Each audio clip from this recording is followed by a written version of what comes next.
Welcome to Flat Earth Debate, Uncut and After Show. I'm your host Nathan Oakley, and if you are new to this channel, or you've not done so already, then be sure to subscribe. Hit the bell notification icon and join button if you'd like to become a Nathan Oakley 1980 channel member and keep up to date with the Flat Earth Debate. If you would like to support the channel, there is a super chat that runs alongside each of these shows while they premiere, and there's also a Ko-Fi, Patreon, crypto and thanks button in the info box below the video. Speaking of Patrons, I'm going to do a quick shout out to all of you who do support me on Patreon. So, a massive shout of thanks and appreciation to Measured Flat, Chris Wouters, Mr. Amish, Sensual Goat, Mitch Kennedy, Rod, the name's Burley, Twad Wazzle, Jason Hornsby, Christoph Fournier, Flat Earth Travolta, J Mels24, Unimento, M, Iron26, Endless, Golden McKiernan, Retro Bill, Level Plain Poem, Canna Bear, Michael Kahn, John Kays, Patrick Gunnels, Banter, Mel B. Styles, Hairy Blade, Mobile Max 777, Rob W, Del West Watson, Unbelievable Productions, Blue Ridge Ranger, Abraham Mohammed, Skeptic 936, Life is Short, Texas Mike, David Wayne Foster, and Dank. So another massive thank you to all of you for supporting me on Patreon. Now I will hand over to whoever is in Discord and Google so you can enjoy their dulcet tones while I set up for today's live show. Script, right? Visual. Bushel, No. Bushel, don't let him mind warp you. The fact of the matter is, he's already accepted that water is the spirits are the use of determining horizontal or level. He's Proved already it. Yeah. just listen to me for a minute before We've done you tests and mumble all on. sorts of stuff. Just listen to me for a minute before you mumble on. You've already accepted that Hale datum provides the horizontal and vertical datum points for the UK, and all levels are measured from that horizontal. On the vertical datum, But you want to say that oceans, i.e., the mean sea level of Cork and New York, which share the same body of water, aren't level or flat. You're just going on with your stupid nonsense, and I don't even know why you're here or why you're on nonsense? Yeah, it is nonsense, and you know it. Yeah. Well, sorry if it's a bit hard for you to take, but I mean, I'll tell you, I've measured it, not flat. I know it may go against the narrative that you guys have to go with, right? But there's no hard feelings, right? Can you imagine what sort of a extreme thing you'd have to go to have to prove that level was horizontal? Well, hilarious, right? I mean, but you guys have obviously done it anyway, haven't you, right? What is hilarious is you, because you're so delusional, and every single person here is laughing with you. I mean, you're just a joke, seriously. You have nothing intellectual to add other than not me. just Not me. I don't agree with. I don't agree with you. Sorry, not everyone. Come on, don't talk for everyone. What's the All cause? in line. I want to know. What is the cause? Apart from you, he has nothing intellectual to add. Apart from the proof that level is horizontal, right? No. That's small matter. Don't worry about it, though.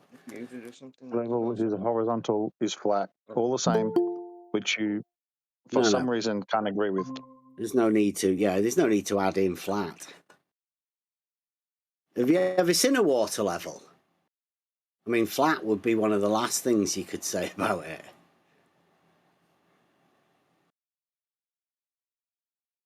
So what did you do to verify or validate this hydrostatic equilibrium you're talking about? We have a little test called the Realizing Euclid test. Did it a few years ago. But there's many different ways, right? But it all comes down to what sort of a thing do you accept as a proof? No, man, no, it doesn't come down to what I accept, dude. You want to claim hydrostatic equilibrium, then vary and manipulate it. Shock some static electricity into the water and make it a sphere, or whatever you have to do to make that water turn level. Like talking about, you have water I that's mean, got just waves in it, and you do an something to adjustment it. of elevation of one end would cause an adjustment of elevation at the other end also, because So of the what's equalizing of electrostatic? the. What is electrostatic about it? What's that got to do with it?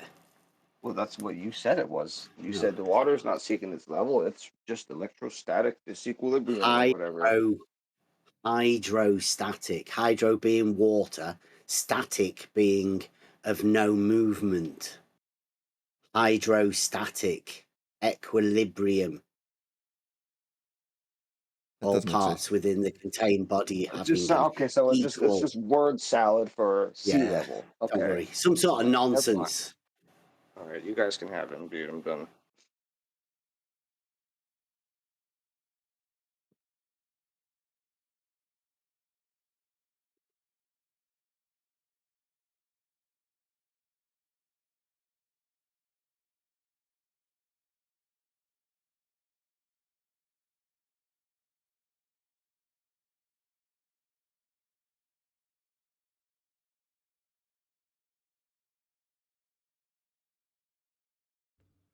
Oh, good morning.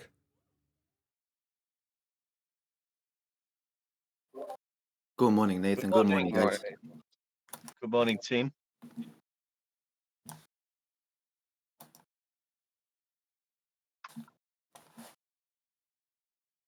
Morning, team. What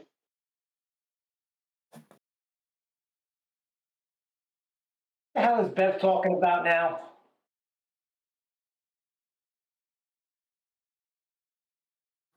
Who even cares, man? I personally don't. That's why I don't want to talk. Let these guys. Does anybody else want to listen to what Bev and Elderbear have to say? No, they just wasted like 45 minutes of my life. Seriously. Yep, I know, man. I'm wondering why That's they what I'm come so wondering. early in the morning when nobody's here. They want to listen and learn, Neil. But sometimes they always, for some reason, they always end up talking shit. But they're here to learn. I heard something about a sphere. What is he? What is he? A ball top now?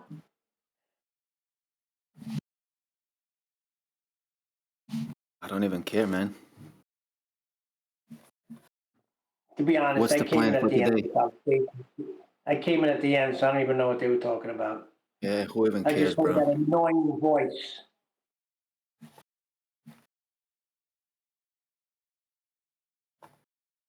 What's on agenda for today, Nathan? Got a video to You see, cover or? Oh, man. we must count at the same time. I'm going to count first. 1, 2, 3. I go.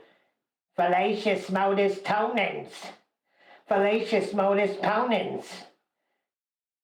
The outcome is fallacious. Oh, shut up. I just want to add one thing before I depart, and that is that Bev said that the US mean sea level was determined from the Great Lakes. So I'll just leave that there. Thanks, Jardo. What did he say?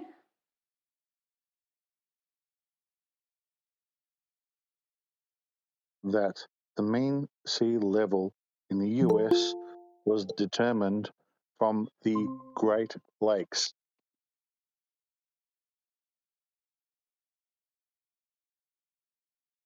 Well, then why is it called mean sea level? If it's determined by lakes.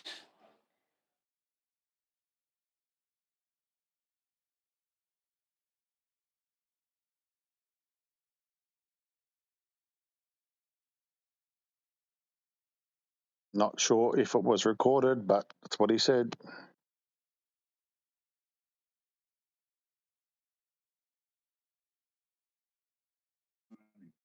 And is that mean sea level at that lake flat or curving? Did you check that information, or is that refutation?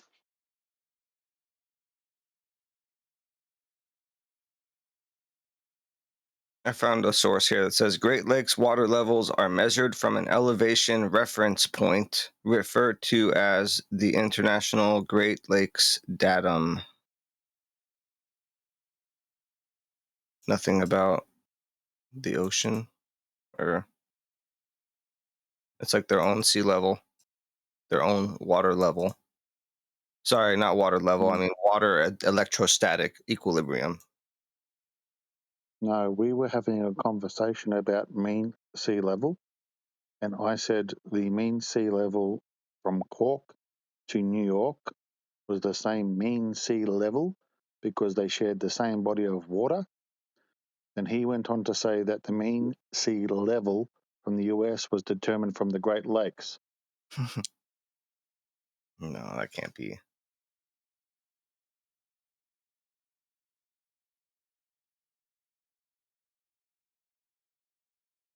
I didn't hear him say that. If he wants to say it again and show us some. Can somebody look it up? I'm looking, but I don't see nothing about that. Specifically He America. just did. He said that the Great Lakes are their own sea level. Yeah. It's level They're anyway. measured from an elevation reference point. That was his Not curved interpretation of it. It wasn't what it said. He interpreted it to mean that. No, I read it verbatim. Let me read it verbatim again.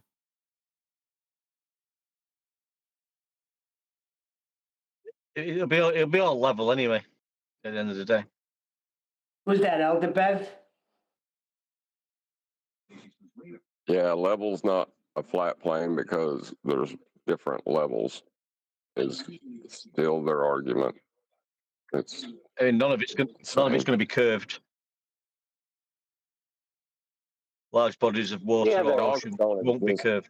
It's like dogs don't exist because chihuahuas. It's absurd. Do you have a citation for mean level anywhere? I think he just read one for the lakes. That's what was being discussed.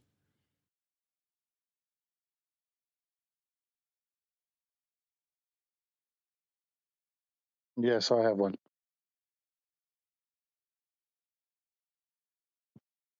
The United States and its territories' local mean sea level is determined by taking hourly measurements of sea levels over a period of 19 years at various locations and then averaging all of the measurements. The 19 period is called the Metonic cycle. That is from National Geographic Society, and it has nothing to do with the Great Lakes. I don't hear no lakes in that citation. You said local, and we didn't say, a mean for the whole mean for everywhere. It's just in reference to the USA there. It said average.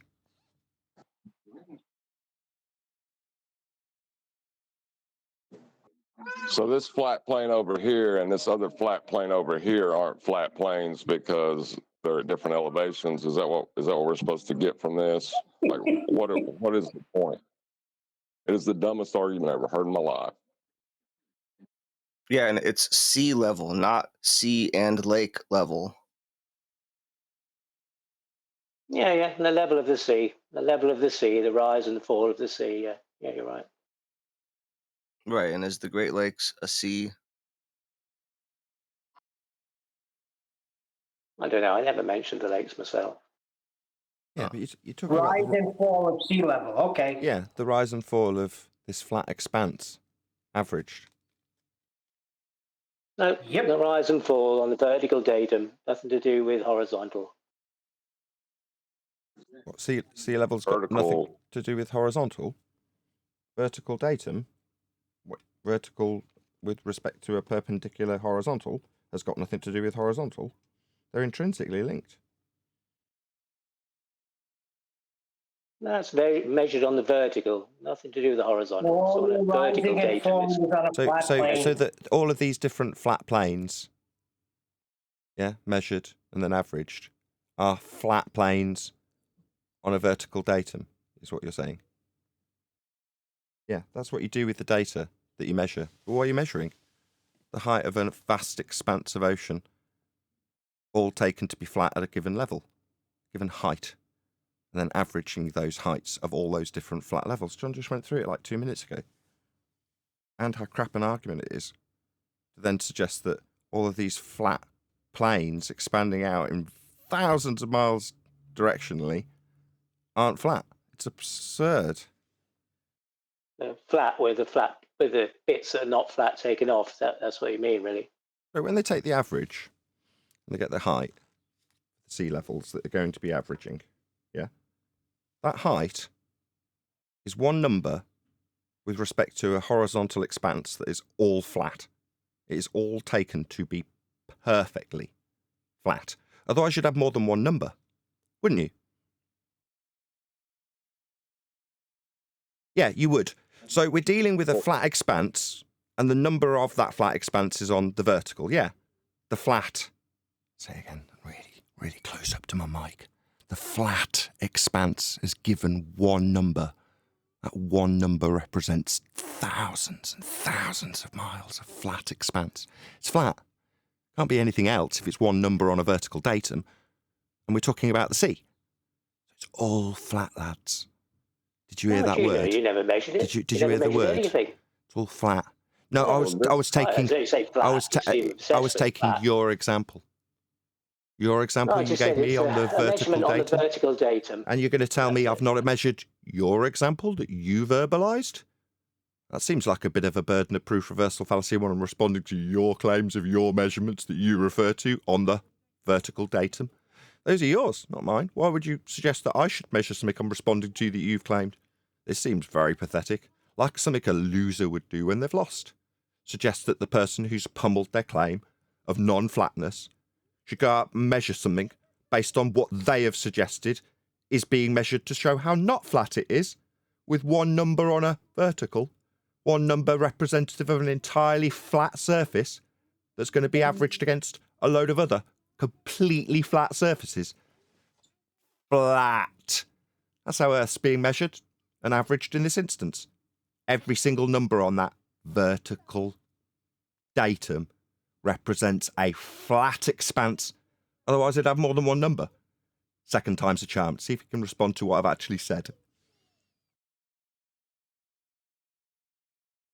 No, just the personal attack. Again? You're okay? Just the personal attack. Okay. I'm just checking you're okay. Anything beyond the personal attack? No, I'll just claim my victory. I'll just claim my victory then. I said there was a prolonged pause and I was talking through my victory. I'll just take that silence victory. Silence is a victory, is it? Silence? Yes. Victory. One number on a vertical datum represents a flat expanse that can only be perfectly flat or it wouldn't have a single number. I win. Earth measured flat by your measurement example, Elder Bev. I never measured. Yes, I win with your measurement. That is correct. I have won. We do. You do. They do. We all measure Earth flat. There are no exceptions. When you idiots, not us, try to explain how we don't measure Earth flat, because we take measurements on the vertical, what of massive, completely flat expanses that will average, those are flat and perfectly flat because they've only got one number. Fourth time. Yeah, I've won. This is my winning point. That's right. Anything beyond the personal attack and yammering through that little victory dance that I'll be doing regardless of what you do. No! Do you hear that silence? No, I'll just summarise when there's a little pause and you don't come back with an instant response that shoves it down my throat how I've lost. Because I haven't lost, Elder Bev. You're just a little cheerleader, a bitter old man cheerleading for some pathetic idiot called Bev who's often wrong. Late level for sea level. The guy's an idiot, but you still cheerlead for him. That makes you even more pathetic than him. Me, on the other hand, I like to spend my time winning. Not flat, you say. What, because of a vertical datum? What, with the single number representative of a massive flat expanse in all directions that will average? must be perfectly flat or it wouldn't have one number on a vertical datum. Yeah, that'll be my fifth rendition of my winning point that no amount of rumpusing will ever overcome. Ever. I win. I'll be winning all year and stamping my name on that win. When you and any globe-believing numpty who comes here measures Earth flat like you do. One number on a vertical datum, representative of the sea, is all perfectly flat. Can't not be, or it'd have more than one number 6 times. My win. Nathan, we don't have to do anything. They do it all for us. Yeah, they measure flat too. We all do. Earth's measured flat. Just like Elder Bear's example, where he measured things and then decided to attack whether or not I'd done it. Pathetic loser talk. After you lose. What did I measure? What did I say? It's your measurement. I took your measurement and shoved it down your throat with how flat it must be for that single number on the vertical datum. 7 times. I'll just keep winning. I don't mind dancing on your grave as I win. Victory is mine. Yeah. Vertical datum has a single number on it to represent an entirely flat expanse. It must be flat or it wouldn't be a single number. 8 times. I'll just keep doing it all day. While you what? Think you're going to win by rumpusing and talking through me while I illustrate my winning point for the 9th time? No, Elder Bev. Not at all. No. I'll just keep reiterating how we will be measuring Earth as a perfectly flat expanse when we get these numbers on the vertical datum. Because there can't be anything else if they've only got one number attached to them and they're representative of the sea, then the entire expanse is flat. Can't be anything else. Hey, Nathan. Yes? Nathan, Nice little pre-show warm-up. ask Elder Bear in his well-regarded Newland Observatory, what is the Observatory Zero?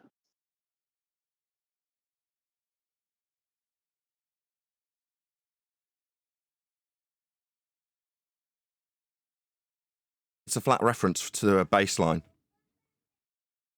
Represents the expanse that you can see out towards the horizon. The 0 line. Yeah, requires a flat Earth.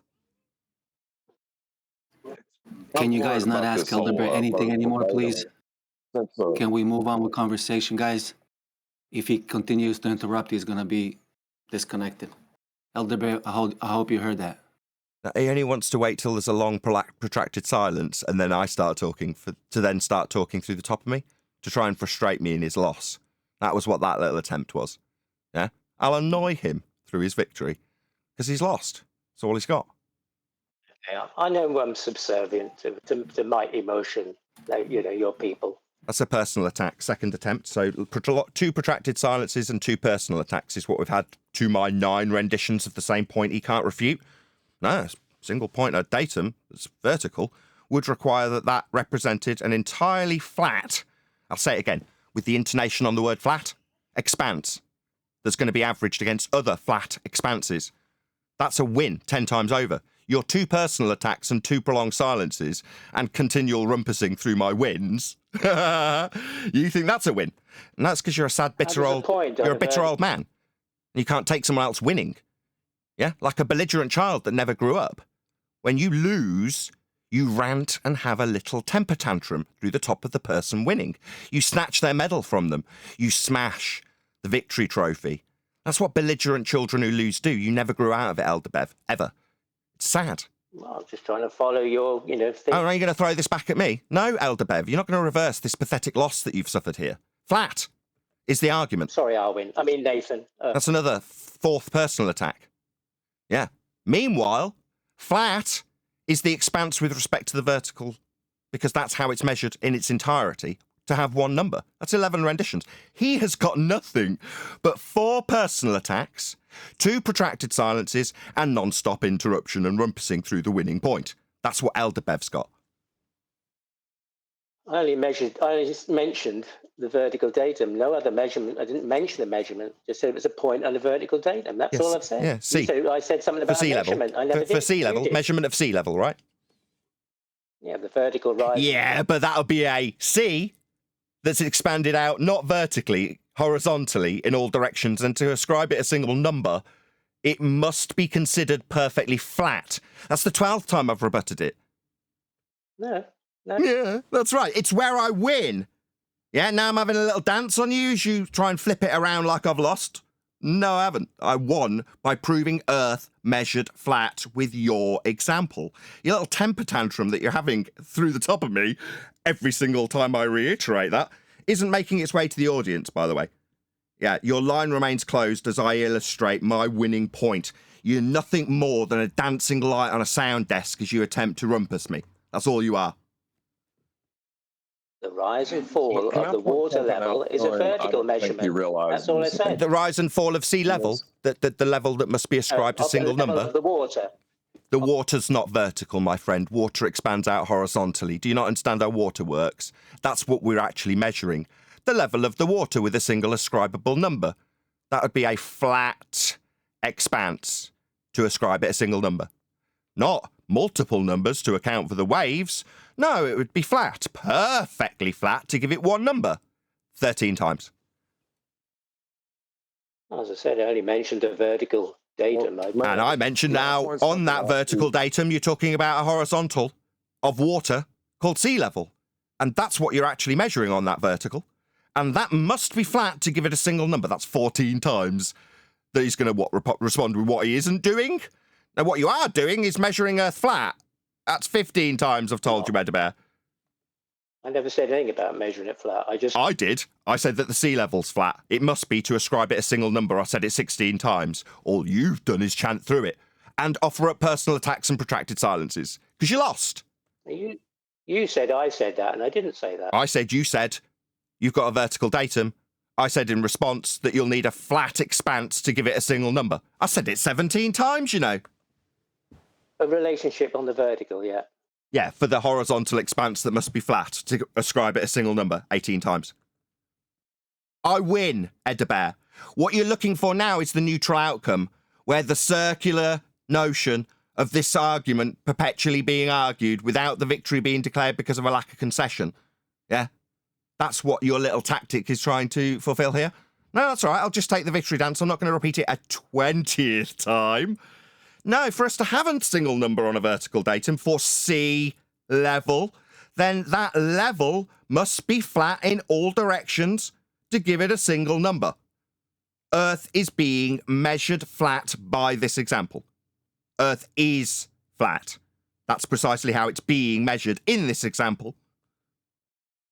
Certainly not. And if you claim some victory based on things I never said, that's a bit of an empty victory. That's not really a response to the 19 responded times to your claim of a measurement on the vertical datum. That's the same interruption that's been met with me just looking at a line dancing up and down as he talks through the 19th rendition. Yeah? Earth's being measured flat. Can't be anything else to give it a single number on that datum. The noise gate kind of cut out. Is that what you're talking about? What I'm saying is when I'm talking and you start talking straight through the middle of the 20th rendition of it being ascribed a single number on a vertical datum, were you to talk through the middle of that as you've done in the last 19 attempts and have just done now, the gate will stay closed for you because I'm in the middle of talking, meaning that my audience actually gets to hear me unimpeded and my guest's attempts to rumpus the truth from coming through without response, repeated, at nausea, without rebuttal, protracted silences and ad homs being the only thing that you give back, they will hear all 20 renditions of that which you cannot respond to. It was actually 12, but I never said anything about measurements. I just said about the vertical datum, the mean sea level being referenced on a vertical datum. That's all I've said. You seem to have gone off on some journey that I said it was measured flat. I never said that. No, I said that. Yeah, I know. But you claim victory that I said it. Well, I didn't say it. No, I took your datum and referenced it back to how we'd actually measure and there's the interruption. Of course, I have to manually close the gate if you do that. Maybe you figured out your way like some of them do, how to work their way through the gate. Very slick. Meanwhile, I took your example and turned it into a flat Earth measurement. That's right. That's what I said. I say Earth is measured flat with your example. I'm right because to give it a single number on the vertical datum, it must be an entirely flat plane. 20. He's too stupid to get it.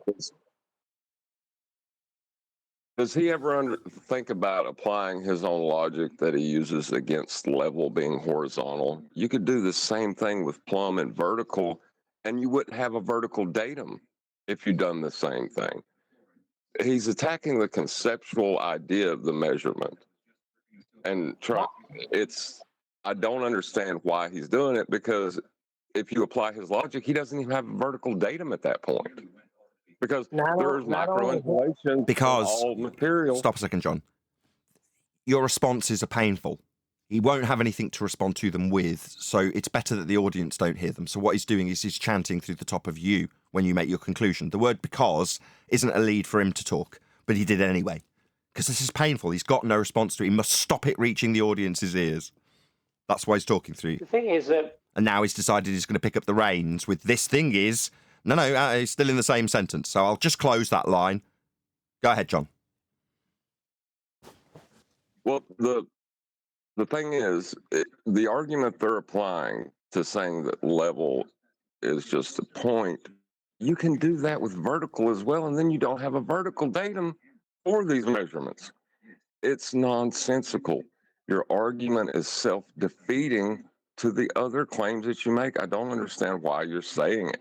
It's absurd. Got to do something. We're winning. Just a quickie, Nathan. Mm-hmm. Isn't a vertical datum used to measure land elevations and water depths? This isn't my focus. I don't know. Surely it is. I can only assume the answer. You don't know anything. We know you don't know. Jeez. I've got to launch into what? I've declared that I don't know something, and therefore it's Nathan stupid. Yeah, that's what this guy's got. He lost 20 times, but sees an opener to attack me personally.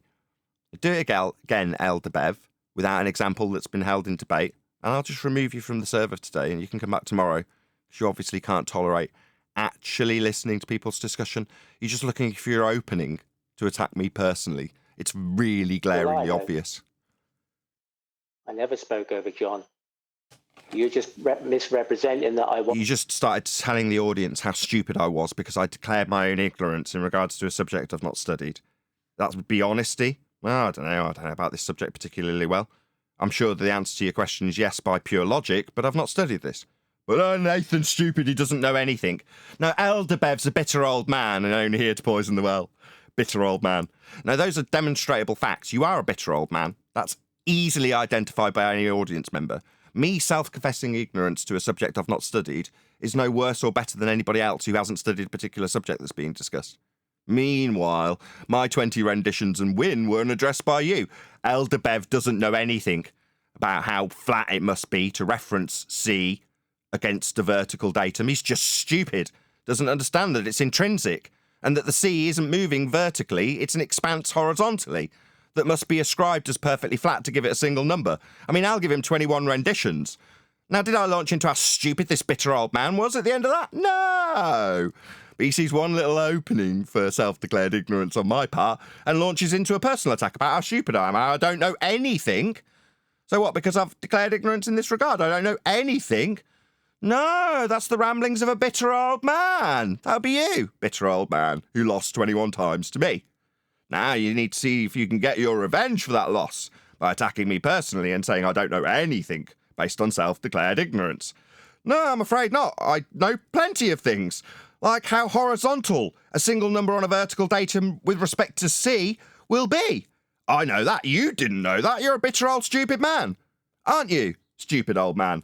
Now stop attacking me personally. We're having a discussion that doesn't involve you looking for an angle to attack me personally on. Now, can you refrain from doing that, or I have to remove you? Aren't you attacking me personally? You've behaved like a bitter old man. Self-declared ignorance in a single subject isn't me not knowing anything, which is what you said. You are demonstrably a bitter old man who wants to attack me personally. That's been demonstrated here today. I referenced the mean sea level being a point on a vertical datum, and listen to what's happened since then. What you've done and what you've said, how you misrepresented me, and you made personal attacks against me. Just off of that, amazing. Just one thing I said. That's not a complete statement. That's not a complete statement to say a vertical datum. A singular vertical datum, that is not a complete statement. You know that, right? No, he didn't listen. He chanted through you, so I had to close the gate so you could get the sentence out without a continual stream of interruptions from a bitter old man who's only here to interrupt people. Not here to listen in the slightest. So did he hear you? No, he was talking through the entire statement you just made. He couldn't repeat it back even if you offered him $200. Well, you know, I said he couldn't repeat it back if you offered him $200. Let's see if he does, because he chanted through every single word you just said. You haven't got £200. Discord server. Discord please. server. Can you mute him so we can confirm with everybody that nobody heard what John just said? Because Elder Bear, the bitter old man causing chaos, decided to chant through every single word of it. Can you all confirm that that is what happened? I have to close the line so John was heard by the audience, but certainly wasn't heard by Elder Bear or Discord. Can you, someone other than Elder Bear, who's now chanting through me, appealing to anybody but him? Literally, I'm saying, I'm excluding him from answering because it's him that's being discussed. Just remove him. He's just the arbiter of chaos. He's managed to successfully subvert away from Bev's stupidity when it comes to talking about lake and sea level. So this little distraction technique has got you removed for the day, Elder Bev. Sod off. You're only here to cause chaos and instigate personal attacks. You're not here to respond to 21 renditions of something you can't overcome. So get lost. Correct me. Well, the I statement just want to affirm, just for the audience's benefit. Nobody heard what John said, did they? No. Nope. No. Therefore, how could he have responded to it in answer to your question, John? He does know that.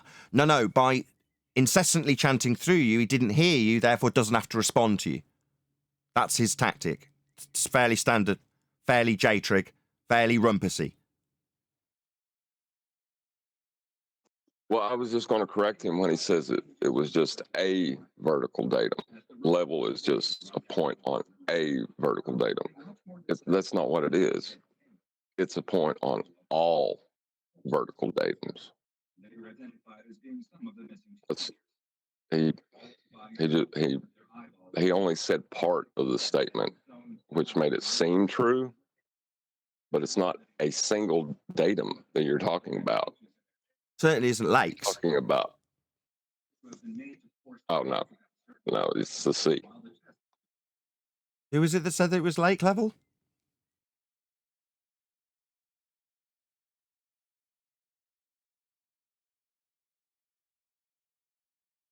It's me. That was Bev. Oh no, I described it as lake level, but he was that was Bev saying that. No, you said it's like they've got their own sea level, as in lake levels have their own equivalent of sea level. Lake level, right? Yeah, you clarified it after looking it up. But the person who brought it up in the first place and was being cheerleaded for by that guy who couldn't do anything other than cause chaos and offer personal attacks, the cheerleader for that man was Elder Bear. The man who said it was Bev, right? Yeah. Right. Bev, you were just wrong.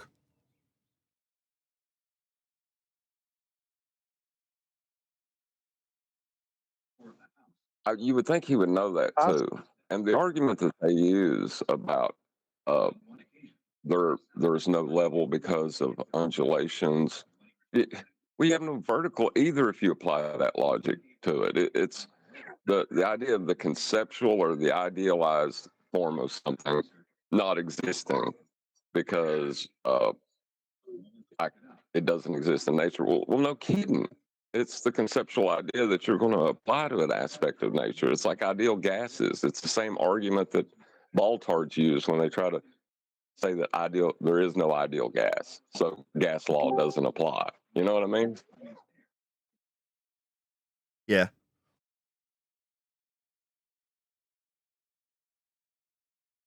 If you're going to take it into describing it in any form of mathematics, you're taking it into the conceptual. If you're going to describe gas dispersion, you're going to need to describe it in a simplistic way. Therefore, you do it with an ideal gas. Oh, well, therefore, the law of nature you're describing with this ideal gas doesn't apply. Why? Because the simplistic description of how gas always behaves includes an ideal gas. Therefore, the very specific and very accurate description of how gas always behaves doesn't apply. Yeah. Yeah, it's the same argument that Bev's using against level being a horizontal plane. I don't know it's absurd. It's like they're intentionally not getting it because of some reason. I don't know. Stupidity. When you think lake level is sea level, you can only ascribe stupidity to that, right? What else can you call it? Well, I think he was wanting to argue that the lake level is a certain height above the sea level. So how can you call it flat if these two levels are not the same elevation? I think that's how his argument, what he calls an argument, it's just an absurdity, but that's what he says.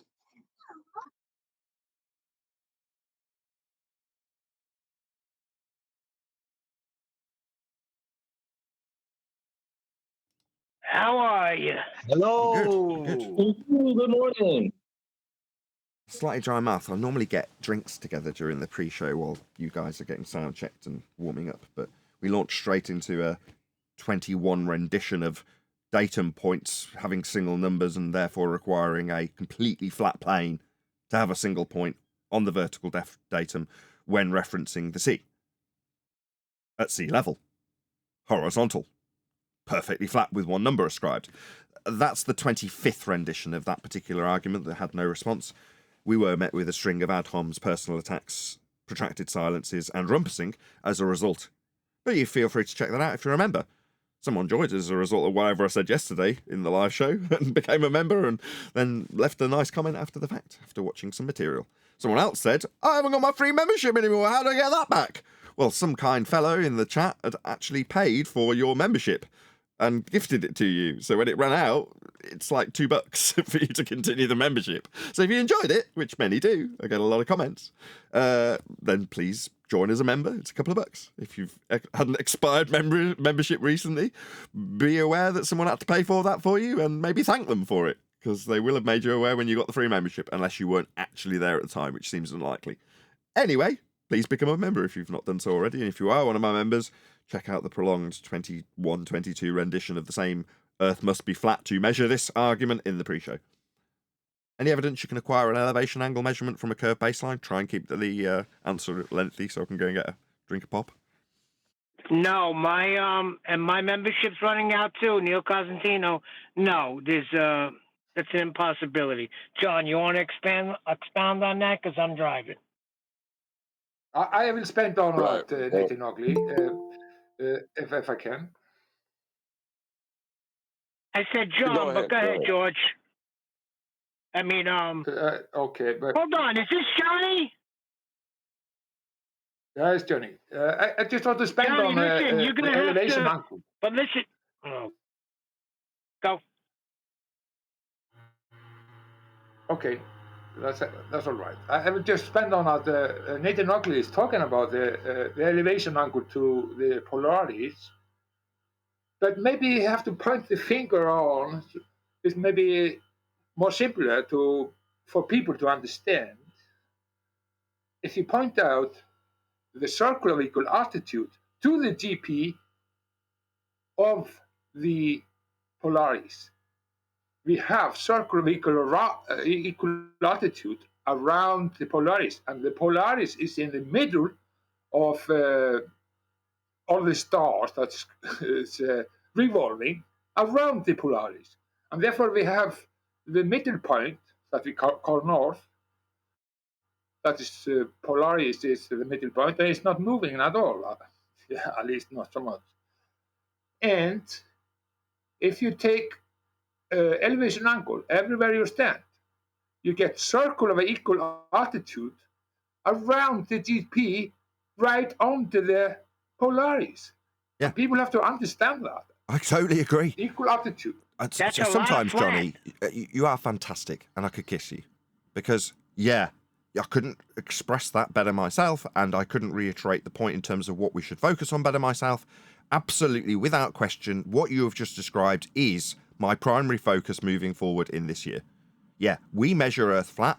Every measurement that ever existed that references a globe, a concave Earth, or navigation, all start with what Johnny just described. Absolutely. Yes. Shout it from the bleeding hilltops.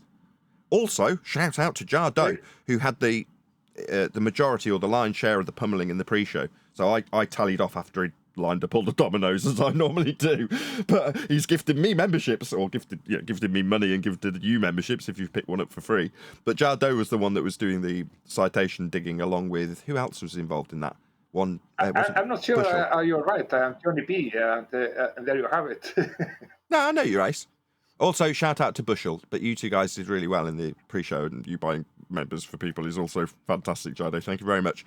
But yeah, if you are maybe not watching it and you've picked up a free membership, but Trolling for Truth,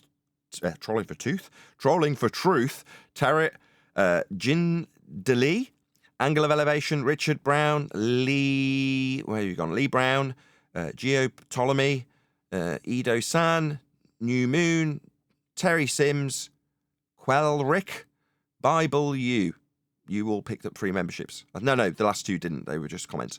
Up to Terry Sims. Yeah, you've all got free memberships gifted to you by Jardo. So he just gifted out 10 free memberships. Thank you very much. No fair, because that would be impossible for me to get a free membership. I'm on my phone. But Nathan, I think Johnny wants to focus on the circles of equal altitude. Yeah, so do I. That's what's going to kill him. Yeah, so do I. That's their radial value. The circle of equal elevation at the minimum inferred angle to Polaris is radius for a sphere Earth. On screen now, I paused it in the slideshow, is what Johnny's talking about. Notice how this angle to the star goes to the centre of Earth. That's because all this Earth really is a protractor wrapped around you. You're not standing in hell. You're measuring an angle off a flat plane. This extended circle here, that's the plane that you're measuring. That's the baseline, as drawn with my mouse here, extending out beyond the horizon. Now, are you measuring out to the horizon when you take these angles? Through hell, out through the globe surface, along an extended plane that extends imaginarily out from beyond the sphere? No! You're just measuring the Earth. Flat.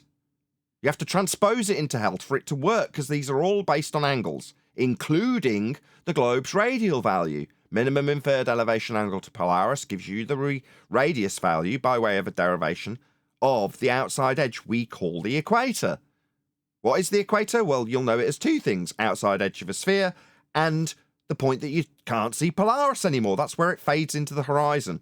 Fades into the horizon, what? The flat baseline that would extend from that position on the equator, as Johnny's just described, all the way to the GP of Polaris. That's the ground position below Polaris. And every inch from there to Polaris is flat. And that's the basis of the globe measurement. It's our primary focus. It's Earth being measured flat. It's my argument for telling people that they should move forward on the front foot in 2024. It is absolutely the most primary focus we should have. It's the reason we've got to have a expression of a claim that we make in a positive manner as flat earthers. It's our justification for not arguing for the sphere or debating against points we bring up for the sphere to take them apart. We can say Earth's measured flat, full stop. Well, what do you mean? Well, Polaris measurement at circle of equal elevation to Polaris at its minimum gives you your radial value if you're going to debate about a sphere Earth. Meanwhile, what's the measurement itself? As I whistle past the graveyard myself. The flat measurement off a flat baseline, as Johnny's trying to highlight. I couldn't agree more.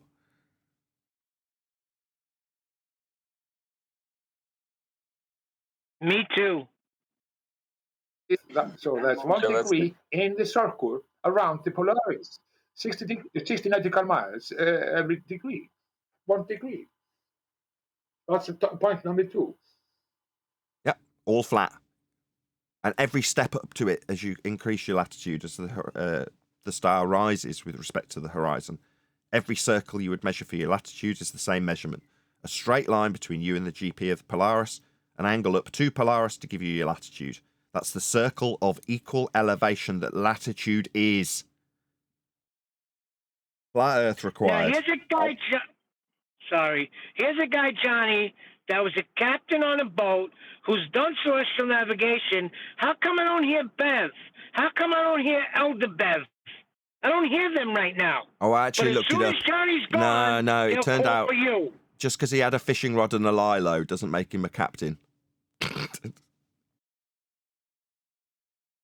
had a rubber dinghy. That's all he really... To be a captain of a fishing boat, you have to know the skill, and before you get that, you have to go through training and so on. It's not making me specialist, but it's so simple. It's not rocket science. Oh, rocket science is not real either. Anyways, it's not real. But I will say I have skill and know to understand simple navigation.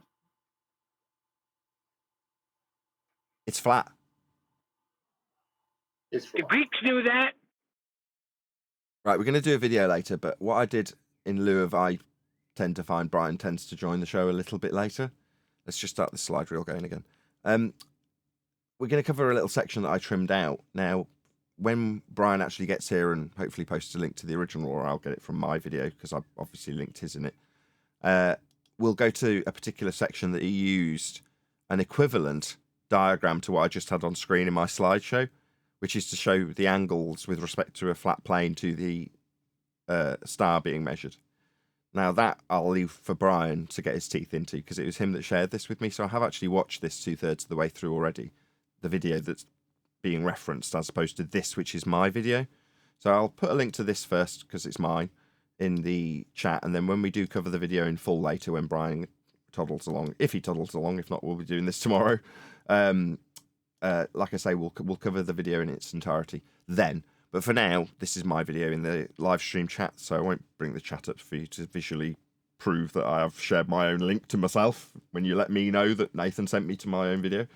But in this case, I'm just taking a very small section of it, which I published earlier this morning, and we'll cover that now. And then, like I say, the rest of it will get covered when Brian does arrive. So let's have a listen to this.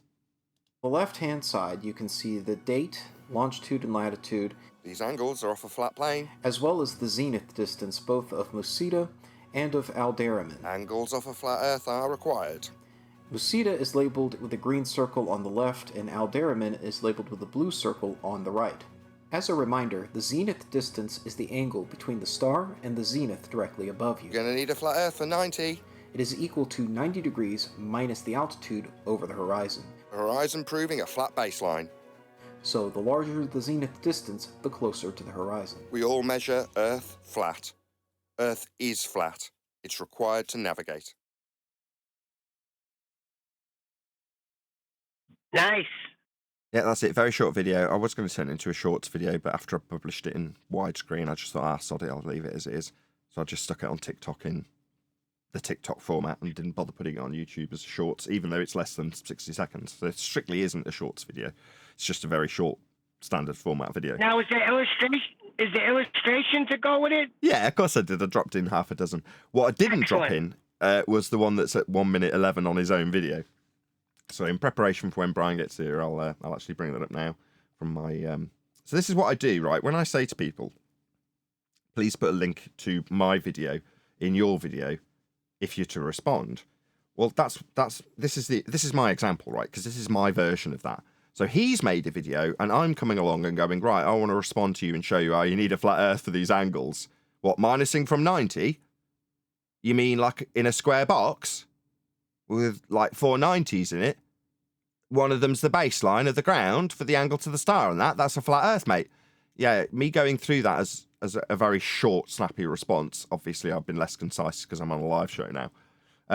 What I've done is put a link to his video. So Astronomy live video, as in the original video, and then a comment that says, please let him know, at Nathan Oakley 1980 sent me. This is what I'm hoping for when someone responds to us. And I say, go and let them know, at Nathan Oakley 1980 sent me, with the hope being that they would put a link to our video like I have done to them. And in this instance, because it's literally an edited video, there's the link to his video. You click on it and obviously it takes you to his channel.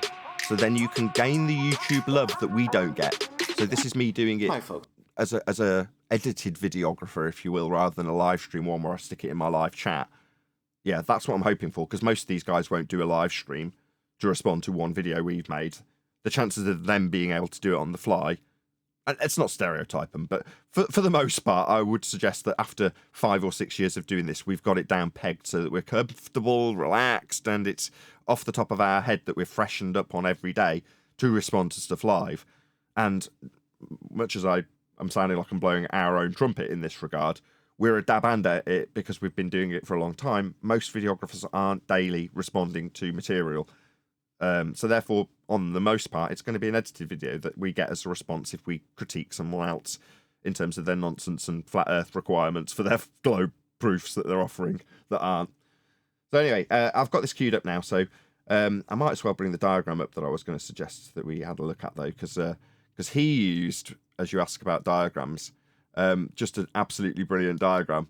Here we go. So this is how he described the angle measurement. And you're like, yeah, what have we got here then? Let's make it big. We got a flat plane represented by this white circle. You got you at the center of that circle, that's flat, and then an angle out from your zenith. Okay? Yeah? That would be vertical with respect to horizontal, obviously at a 90. And if you're going to get a zenith to the star as described in the video, although I'm kind of stealing Brian's thunder, we'll get to this. He's describing having the zenith below the star. You're like, yeah, the zenith below the star's got 90 to your position, you've got 90 to your zenith, and then there's 90 to the star along the sky. That's how this all works. All this is the protractor that's wrapped around you, if this is you measuring an angle, right? This is just a protractor. Yeah? You're standing here on a flat plane. This is a protractor. Unless you colour it in with lots of pictures of maps and stuff. Then you can pretend it's the globe. And that is precisely how they made the globe. With flat Earth elevation angle measurements described with a protractor wrapped around you, representative of a flat sky and a flat ground, and the angles of the stars as they move away, reaching closer to the horizon by measurement. That's just a protractor that they call the globe, that you're not standing in the centre of. Anyway, we'll get more of this when Brian arrives. Do we have any answers to housekeeping questions? We've been out on the tour for a couple of months now, right? We've been doing the spread the good word nonsense in the other Discord servers. Did we get any housekeeping questions out of that process? Like any evidence you can have gas pressure without a container, for example? Well, they tried, but you heard what they said. I just kept hearing about containers all the time. Every time that subject came up, all we got was told about containers, and now they weren't containers. And if I had more containers and transfer stuff from one container to the other in existing contained gas pressure, that's gas pressure without a container. We are talking about the gas pressures because we have different... Oh, Johnny, spit it out, man. We have a different density of the gases. We have a different density of the gases. You mean you're witnessing gas dispersion, as in gas pressure gradients as gases disperse and cycle? Well, let's put a name on it. The moron was omnivore, talking about gas pressure without containment, and all he was talking about was existing gas pressure. Yeah, I know. They all appeal to Delta X. Let's start our example with existing gas pressure and show how we can have a differential within it. It's like, where'd you get the gas pressure from in the first place? And then the people don't understand. We heard someone in chat, someone in Discord saying he said a can when he gave the demonstration of the soda. Yeah, when he cracks the can of soda, it's already an existing gas pressure. So people are getting duped. Right, but the differential they're appealing to has to deal with elevation. That only happens on a flat plane. Oh, dear. That's a good point. When you're describing how much the gas is dispersed, therefore at lower pressure with elevation, the elevation itself is going to be with respect to sea level. Therefore, you will need a horizontal plane of reference to describe the dispersion of the gas. And the dispersion of the gas is adequately described in terms of that process by the second law of thermodynamics, a description of that which occurs always. And in said description, gas disperses into any area of volume available to it. Ergo, the sky is not a vacuum. If the sky was a vacuum, then the gas we are breathing at high pressure would fill the availability of volume and not cycle back down again, because it would have nothing to press on. So, we can't have gas pressure without containment. The sky is not a vacuum. Outer space is fake. Ergo is about there's a lot of misunderstanding about the gases, and then I are talking about voltage. They are talking about the gases close to the surface. It's because of we have a different density of the gases. and the gas is not expanding in all directions, it's because of the gas pressure. It's because of all the gases around. That's just, they need understanding how it works. If you have a heavy dense gases, they will expand over time, but it will be close to the ground longer than lighter gases or No. less dense gases. No, it doesn't work like that. Right? So, Is I wrong about that? no, Johnny, that's a misapprehension. So if you've got what you call a heavier gas, what are you talking about? All gases behave in the same way. So if you have a gas that's made its way up into a house, for the sake of argument, yeah, and in so doing, it, number one, puts a higher pressure in the house, number two, has to disperse through existing gas pressure. Now, predominantly, there's gaps for it to make its way through, but there's also high concentrations of other gases to collide with. So that slows down the dispersion of the gas as it tries to work its way through the gaps up, away from the ground it came from. So in all instances, without exception, it's making its way up. But people show you, oh, well, look, with our plane of reference, with 0 being the ground, it's like, where did the gas come from? -1. Because it's made its way up to the ground, and now is starting to dissipate into the existing gas pressure, upwards and outwards. What do you know? As it does so, that would be dispersed through the existing gas pressure that must be contained. It becomes less. It's dispersing. So, of course, the concentrations are going to lower. Well, that's true for every gas. Ergo, as you raise in altitude, as all gases, without exception, make their way up, they're all expanding out and away from the original concentration they first had, therefore becoming lesser as they raise in altitude and go up. The very fact that we have a gas pressure gradient, number one, defies the notion that we have a downward bias from any claimant, but furthermore proves the original assertion. The gas is dispersing in all directions, regardless of its impediment from other gases that are already in existence. And you're not going to be able to describe that pressure gradient without Earth being a horizontal plane of reference. Exactly. It proves a flat Earth, as all roads do, lead to a flat Earth in this example. The reference to sea level for the altitude of the dispersed gas that made its way up, defying gravity, and proving that space is fake, requires a flat plane to make the assertion. We've whistled past it for 10 years. Anything out? What did we get any evidence out of the trips that we've had so far, as we've been doing them since, what, January? Must have got some housekeeping questions asked and answered, surely. What about the molten iron core? We're talking about it more than ever, strictly speaking. When we talk about elevation angle measurements from hell, what we are talking about, if you actually colour in this blue section, or whatever colour it is, I'm colourblind, if you colour in this dome with a globe and pretend that this angle measurement is real, then the angle measurement comes from the centre of hell, where the molten iron core is claimed to be.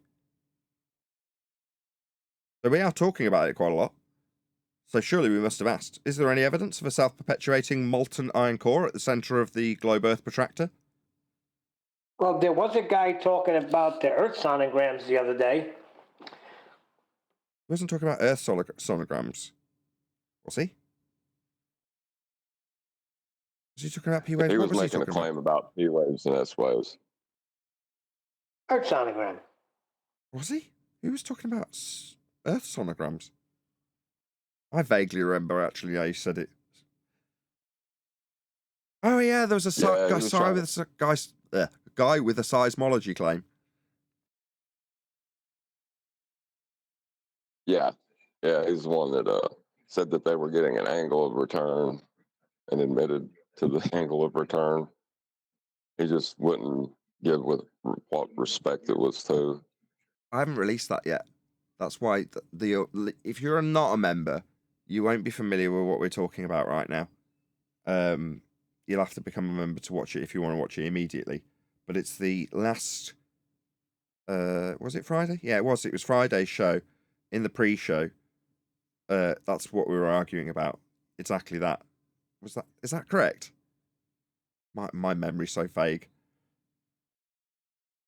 Yes, that's correct. It was at the politics server.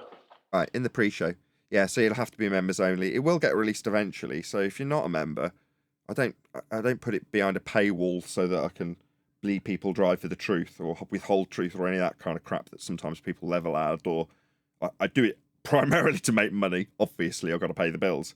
But ultimately, I do release this stuff to the public. So if you don't want to become a member and you don't want to give me a couple of bucks a month to watch these videos on the membership, you can just become a subscriber of my second channel. So the Nathan Oakley channel, so minus the 1980 and with a gap between the two names, just Nathan Oakley YouTube channel, has the Uncut and After show released, I don't know, 3 or 4, maybe 5 days, depending on if it's a weekend, after they're recorded. So there's a good chance that that particular show will come out in the next couple of days anyway, maybe on Wednesday. I think it is on Wednesday that it comes out. So in 2 or 3 days, you'll get to see it anyway. If you can't bear the thought of not having got a reference to what we've just talked about, then just check out that on my second channel and become a subscriber, and you'll just get the members only material for the most part after the fact. What else? I'm trying to summarize it. Go on. I was just going to say that gentleman was bragging about telling a flat earther off for making a seismology statement, and he wanted to say that Earth was a globe because of seismology and the sonograms. I think that is what he called them, of Earth that they had done.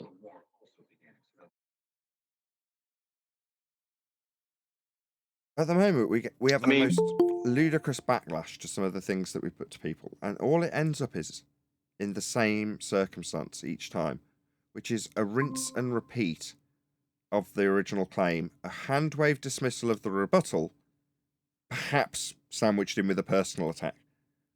That is the archetypical response that we get when we win. It happens literally every time. Again, if you remember, you can check that out from Elderbev in the pre-show. Thing is, though, regarding once you've established... Hold on, John. Sorry. Go ahead, one day. I'm just saying, once you've established and you can point out that, obtaining them elevation angles to Polaris at 0 degrees to get your equator, all using a flat Earth elevation angle measurement, and you're using the Earth for that, why then would you want to talk about the possibility of a globe Earth with a molten iron core in the centre of it? You can't, you don't, you shouldn't. They do by taking those initial angle measurements as read and then transposing them into the centre of hell so that they can functionally operate with the equatorial plane.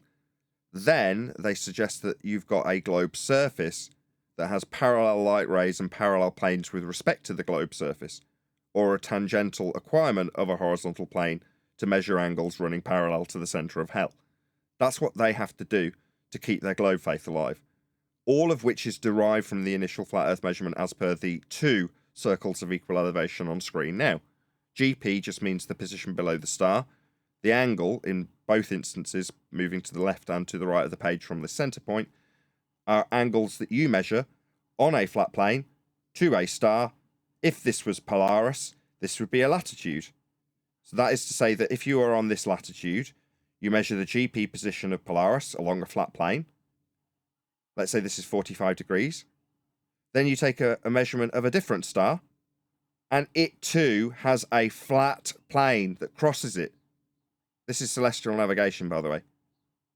So this process can't be laid on a globe. If this was Polaris, and you had transposed it onto a globe, then you've got a central point at the top of the globe here, and circles of equal elevation working their way down as orange slices down to the equator. But that means that you can't then have a second star measured from the exact same point overlapping as an area of equal elevation, precisely as you do in navigation. It just doesn't work. It cannot work on a globe. They're angles.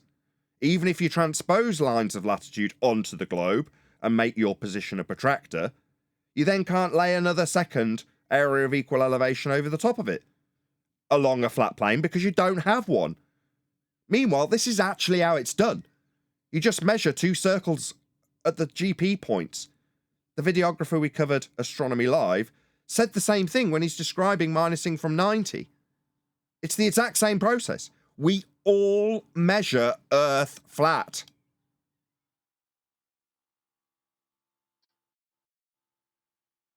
That's the molten iron core. Nathan, can I do a sound test? Because you were not hearing me before I was trying to talk. Can you say if you can hear me now? We can, but try to enunciate because it's very difficult to understand you. Okay, but I want to ask John one question. Is that possible? I think you said I want to speak to John. Yeah, go ahead. Yeah, okay. We were talking about the gas pressure. There are a lot of misunderstanding in the community of the Baltards. They are talking about the gradients and gas gradients or whatsoever. We are talking about in our realm that we are living in, we have gas pressure. And the Nathan was talking about, he didn't really understand what we were trying to talk about. It was we have a different density of gases. And the different density of gases, if you have heavy gases, it will stay longer to the surface. It will not go in all directions because of pressure from all the gases and the they do. And the gradient. Yeah, they do. All gases do that, without exception. Yeah, but over time, yes, but it will not be even in a different gas. Yeah, over time, all gases suffer the effects of entropy, without exception. All gases will disperse into the area of volume. If they've got other gases that impede them, then they impede them, and that time may be longer. If you restrict the availability of opening away from the container, like you put it in a really long pipe with a tiny little hole at the top, then obviously you're going to slow down the effects of entropy, but that's all you're doing. But the effects still take place in the same way. Dispersion. Up in all instances away from the ground for gases. My question is to John, what John think about it. It was question to John. Okay. You want me to... Well, when you're describing the density of gas, you're having to talk about the intramolecular bonds because there are no intermolecular bonds. So you don't really get the same concept of density that you would with a solid or liquid. So it's better to say that the pressure is greater at the surface than the density. You understand what I mean? Yeah, it is because of the pressure has to be greater on the surface. Is that right? Yeah, the pressure is greater where the gas is produced. And then there's other things that affect the dispersion of that gas from that horizontal baseline. Yeah. Any more? And then people have to understand that the gradient is also because of the temperature and all the things that came into the play because of our dynamic system. And over time, it has different density. And therefore, we have different density. The higher you get, do you think it will get more dense or less dense the higher you get? Pressure, I have heard two explanations. Anyway, John, do you want to answer that? And then I'm going to do a shout out. Well, the pressure will become less as you go up, but the density of the gases, because you don't really describe gases with density when you have to contain the gas to describe it with density. We don't know the overall volume. So I don't know if we can use density when we're just talking about the air outside. Right, you We know our gases have a density levels or a density count somehow, but after more they go away and expand, then the less dense it will be, right? You're going to describe it in that way. He's already addressed you, right? And Brian would have a field day. Yes, you're absolutely correct. It's all intrinsically linked. Temperature is also linked, but also directly proves that we must have containment to form this temperature differential. Yeah, all of which you've said is true. It's just one little ambiguous word because we obviously like to be hyper-specific here. In terms of pressure, yes, but you're using the word density and you're like, it just doesn't quite sit right. Now, is it that important? Maybe not. Beyond the PV equals nRT problem, which John also went through, if you don't know the volume, then you can't put that calculation into effect. Anyway, I want to do a shout out. So can we just draw a line under this, Johnny? I know you want to get the last word. I'll let you have it. Oh, no, it's okay. Okay, perfect. Okay. I want to do a shout out, right? And I'm going to stress the same as I have done in the past when I've shouted out Bible U, because generally people hearing me shout out a channel with Bible in the name are going to assume that everything's Bible related. And it is, mostly. But that isn't necessarily why I recommend this channel so highly. In other words, this isn't necessarily just for people who want to learn about the Bible. Far from it. If you want to learn about hermeneutics and Bible literacy, you'll still get that from Bible U or Paula. But if you want to learn about primary source research, translation, etymology, just good historical standards of evidentiary research, then you'll get that in spades from Paula's channel. And that is where I get goosebumps promoting her, because that is the essence of what we do here when we're not debating at a scientific standard. We have to employ other standards. And they also have an attainable level that most reasonable people can reach if they understand what that standard is. That's where the problem lies, and that's where Paula comes in, because she deals with that head on by discussing it in terms that you may, I'll be honest, some of them may be new to you, but she's got a live chat, she does run live streams, and you can ask her questions. She's very accommodating, and she should have a bazillion subscribers, which doesn't. But the standard is as high as it gets. The subject may be the Bible, but in terms of having a book with a high historic standard of evidence to refer to, you can't do any better. So as far as I'm concerned, the fact that it's Bible focused is a double win in terms of learning about etymology, historic standards, primary source research, all the things I've just gone through that Paula does so well. So I want to properly promote her. I've done it before and I'll continue to do it until she gets rubbish, which is unlikely. So yeah, go and check out Bible U's channel. If you haven't done so already, subscribe. You will learn something. And if you pay attention for 20 minutes and don't understand, ask. Because you'll benefit greatly from learning methodologies that you perhaps haven't been exposed to through standard education. I've learned loads from Paula, and I can't recommend her highly enough. She's got a show that's coming out later, and I want you to all be watching it in 3 hours' time. So if you're not subscribed, there's 112 people watching now in my live stream. You should all immediately now go and click that button that I've put in the live stream chat and put your subscribe next to Paula's channel. Do it now. What are you still here for? The numbers should be going down on my show. Go ahead. Right now, Paula is ace. Outstanding. Plug, Nathan. Yeah. I mean, I wouldn't call her my favourite. Well, that would be John. We all know that. Did you bring your apple today, John? Oh, they're attacking you now, John. Oh, I like this. This is changing to John being an ass kisser, has it? I like it. I wasn't paying attention to most of that, but yeah, I already given his apple. Yeah, that's the way to ride this. Another complete untruth. So it's gone from me having a favourite to John being an ass kisser. Yeah, right, whatever. None of which is true. Well, according to Dell, we're stupid because celestial navigation does not prove the Earth is flat because he could accomplish it with a plumb. All right, what about the zenith of the star, though? If you've got a plumb, right, so if you look at the screen now, this is representing an elevation angle measurement in physical terms with the guy actually, drawing out string or whatever. Anyway, so he's got his baseline and he's got his angle up to the star. So what you're suggesting by Dell's standard is that if you drop a plumb, you can then measure the angle from the vertical to the star. Yeah, you can.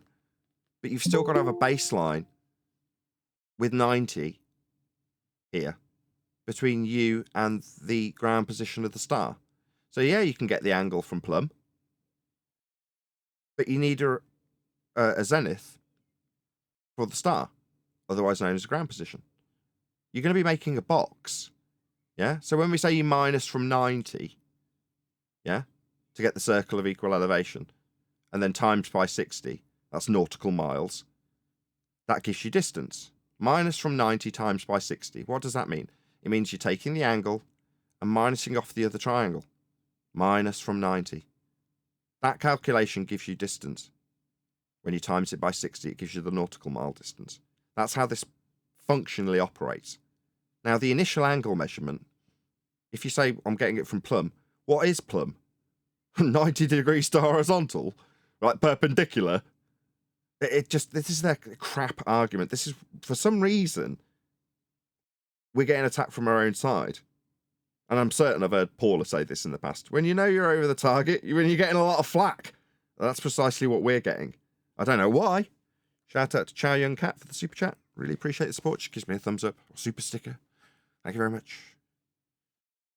He also said that he was trying to get me to prove my claim of stationary Earth. It's not a positive claim. That's what I said. I said, I'm not making any claims anyway.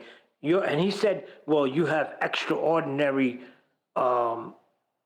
claims, then they need to be backed. I said, I'm not the one with the extraordinary claim. You are. You're saying Earth is rising up. Now show me the proof. Let me break that down for everyone sat listening. I use my words intentionally. If you are currently sat listening to this show in a chair, not moving, and I come along and say, well, obviously you're moving upwards at 1,000 miles an hour. And you look back at me and go, no, I'm not. And I turn around to you and go, prove you're not moving up at 1,000 miles an hour. That's an extraordinary claim you're making. What?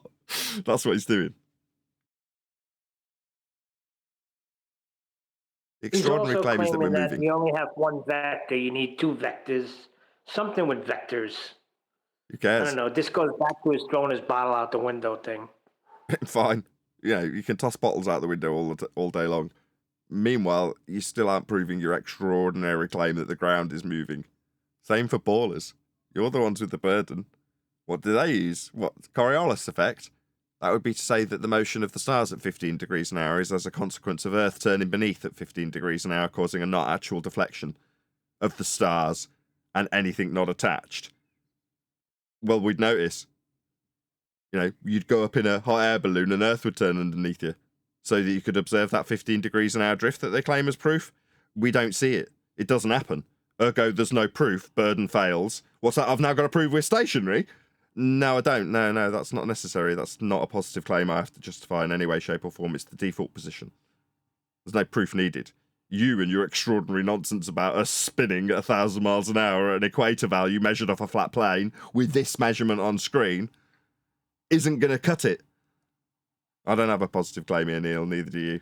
We don't have any positive claims of movement or non-movement or anything of the sort as a flat earther. You don't need to defend it, justify it, or even debate it with them. Ask them to prove their burden. It's theirs, not ours. When they say Coriolis, debunk it. No, you don't see that effect. Nothing's drifting. If bullets drift as they're fired from snipers' rifles, so you have to track the target, that would mean Earth turned underneath the bullet, wouldn't it? Well, then Earth turns underneath aeroplanes and you if you jump up and down. That doesn't happen. Certainly doesn't happen at 1,000 miles an hour on the equator. Doesn't happen at all. I told him he wasn't original anyway. Einstein beat him to it. He's just a copycatter. Why are we talking about Einstein? He should not be. We should not say anything about Einstein. Now I want to talk about the photograph that was on the screen before. Can you put the screen that you had before, or the man around the 90? I can't. It's on a 2-hour reel. I've got a circle of equal altitude up though. Is that as good? Okay. Anyways, if the man that was looking at to the GP and on the point, also that's on the circular latitude that you see now, if you go around and the man is just take a circle around it, right in same distance in all directions because there's a circle around it. That is the circular latitude.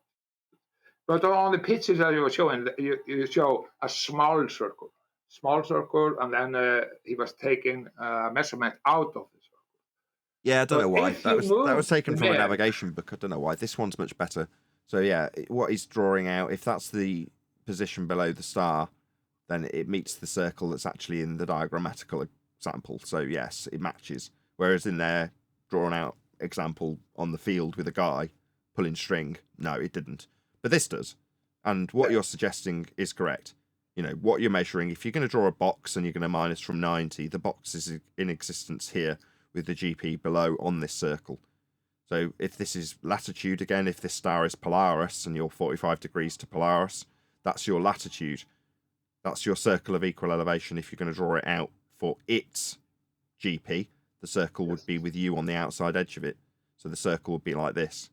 Hopefully you can see that on screen. Yeah. Yes, you it's can. Like I have a string. You have a string from the GP to you, and then go around it in the same distance. Of course, it is a circle. Then it's even. That is circle of equal latitude. Yeah. And they can only be flat. Yeah, and if you had another one, so like if this was a circle of equal elevation for Polaris, right? So you're on the outside edge of that circle, as I just drew. Providing you treat and respect the fact Earth is flat, you can then measure another angle to where it says meridian, for the sake of argument. If that's star number 2, then you can draw out another angle with a horizontal baseline that's the same as the other star, in this case Polaris. And then you draw a circle around that. So it obviously extends out much, much further. Let's just change my screen slightly. So it'll extend out slightly further. Yeah, a much bigger circle. But their overlapping point is where you're standing when you measure these angles. That's how navigation works. But each circle is a circle of equal elevation. It must be measured with respect to a flat plane. Go on, Johnny.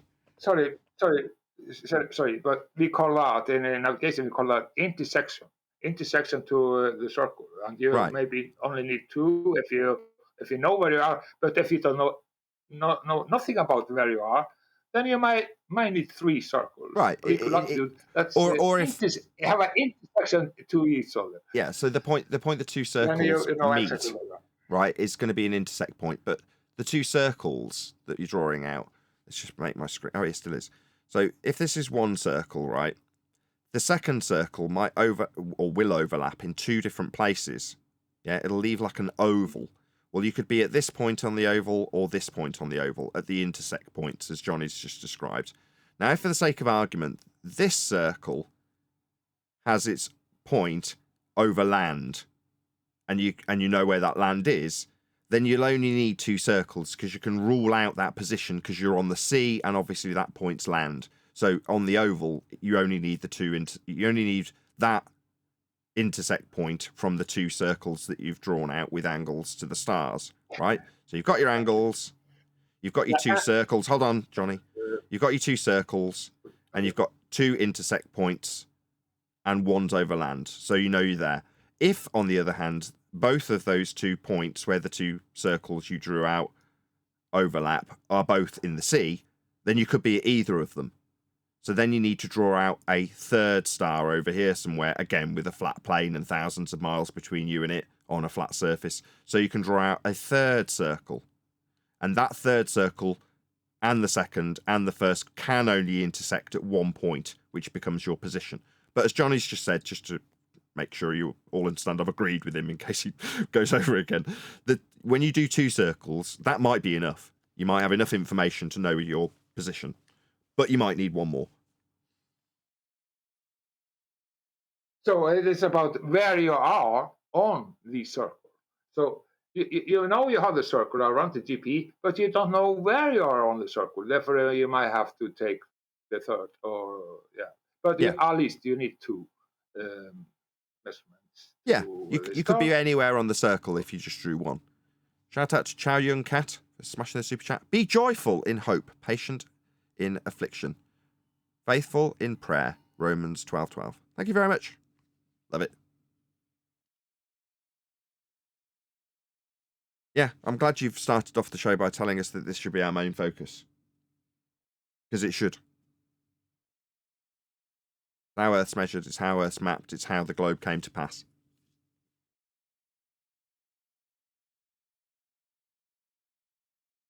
What about any scientific evidence? Did we get any of that on our travels? I vaguely remember lots of stony silences when asking for scientific evidence of anything when we were out in the various servers. Seems to be an impression out there from a lot of people that the measurement of something is scientific evidence.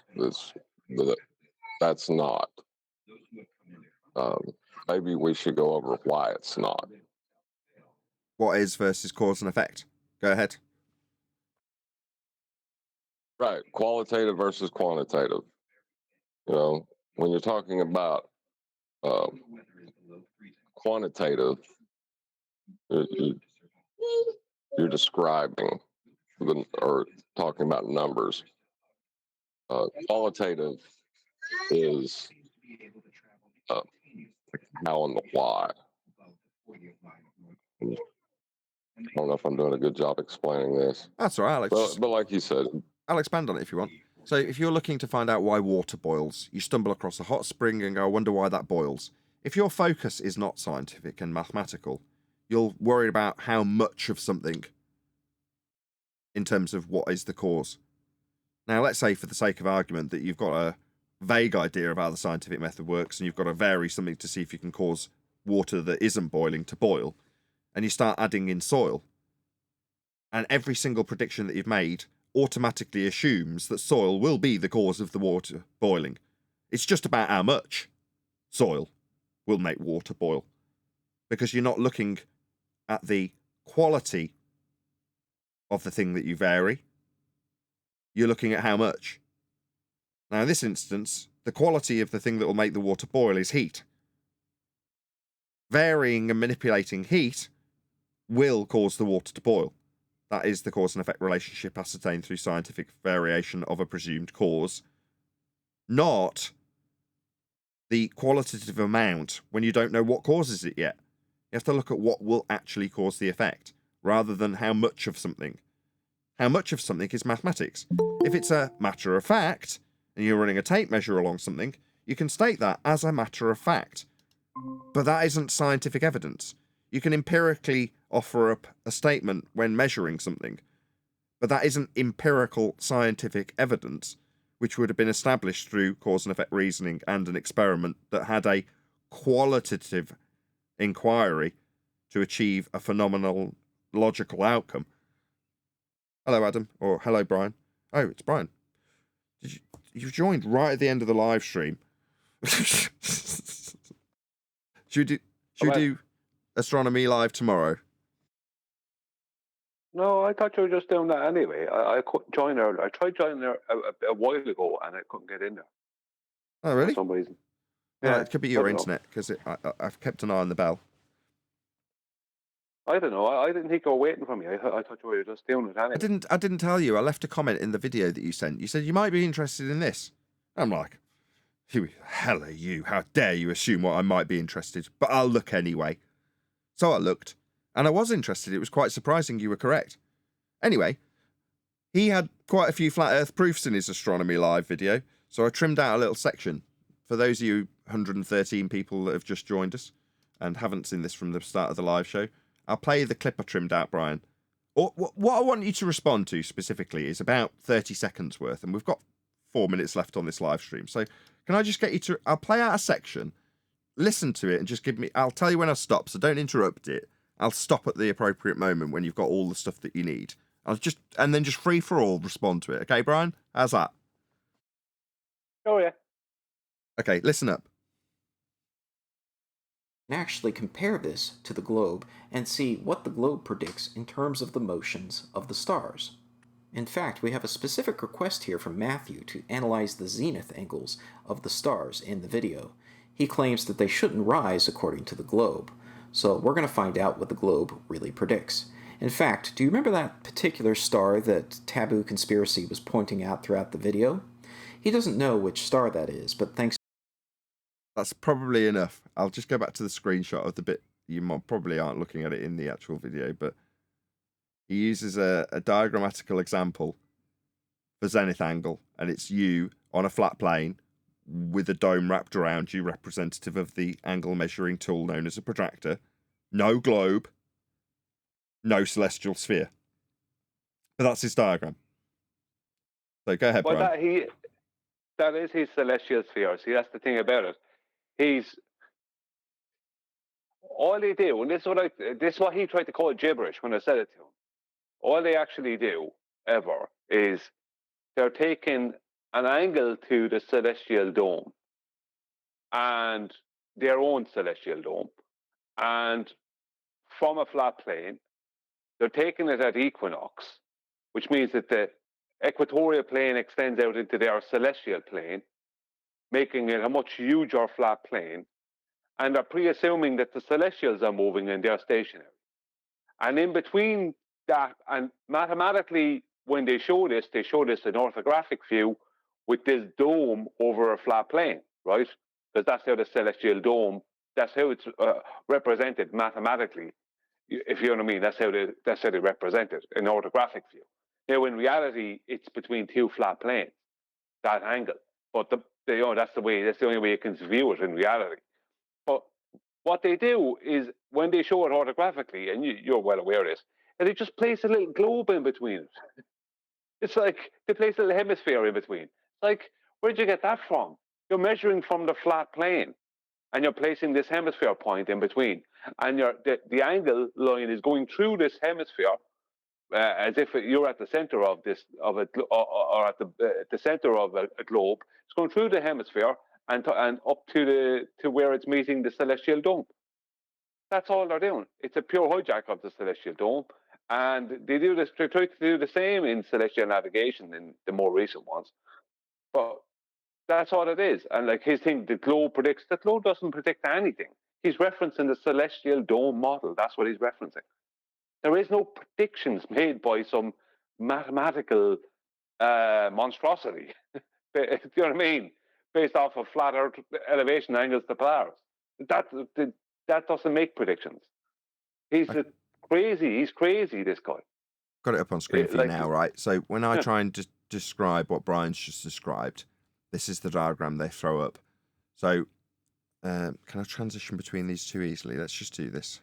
It's worth the effort. This one. Okay, so here we have an angle measurement in his diagrammatical example with a dome wrapped around that I described earlier as the protractor. Yeah? Now, if this was being extended out to the star, and this was obviously remaining 90 degrees to the parallel plane at your zenith, then, as I just described, this could be the protractor you're measuring through with the lines extending out to the celestial sphere. Now, Brian's just said, well, why do they plonk a globe in the middle of that? Let's go back to the other diagram.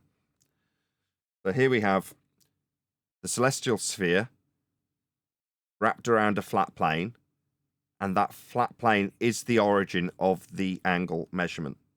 You are taking the angle measurement from what is labelled in this diagram as centre of Earth. Now, you're not ever measuring from the centre of Earth.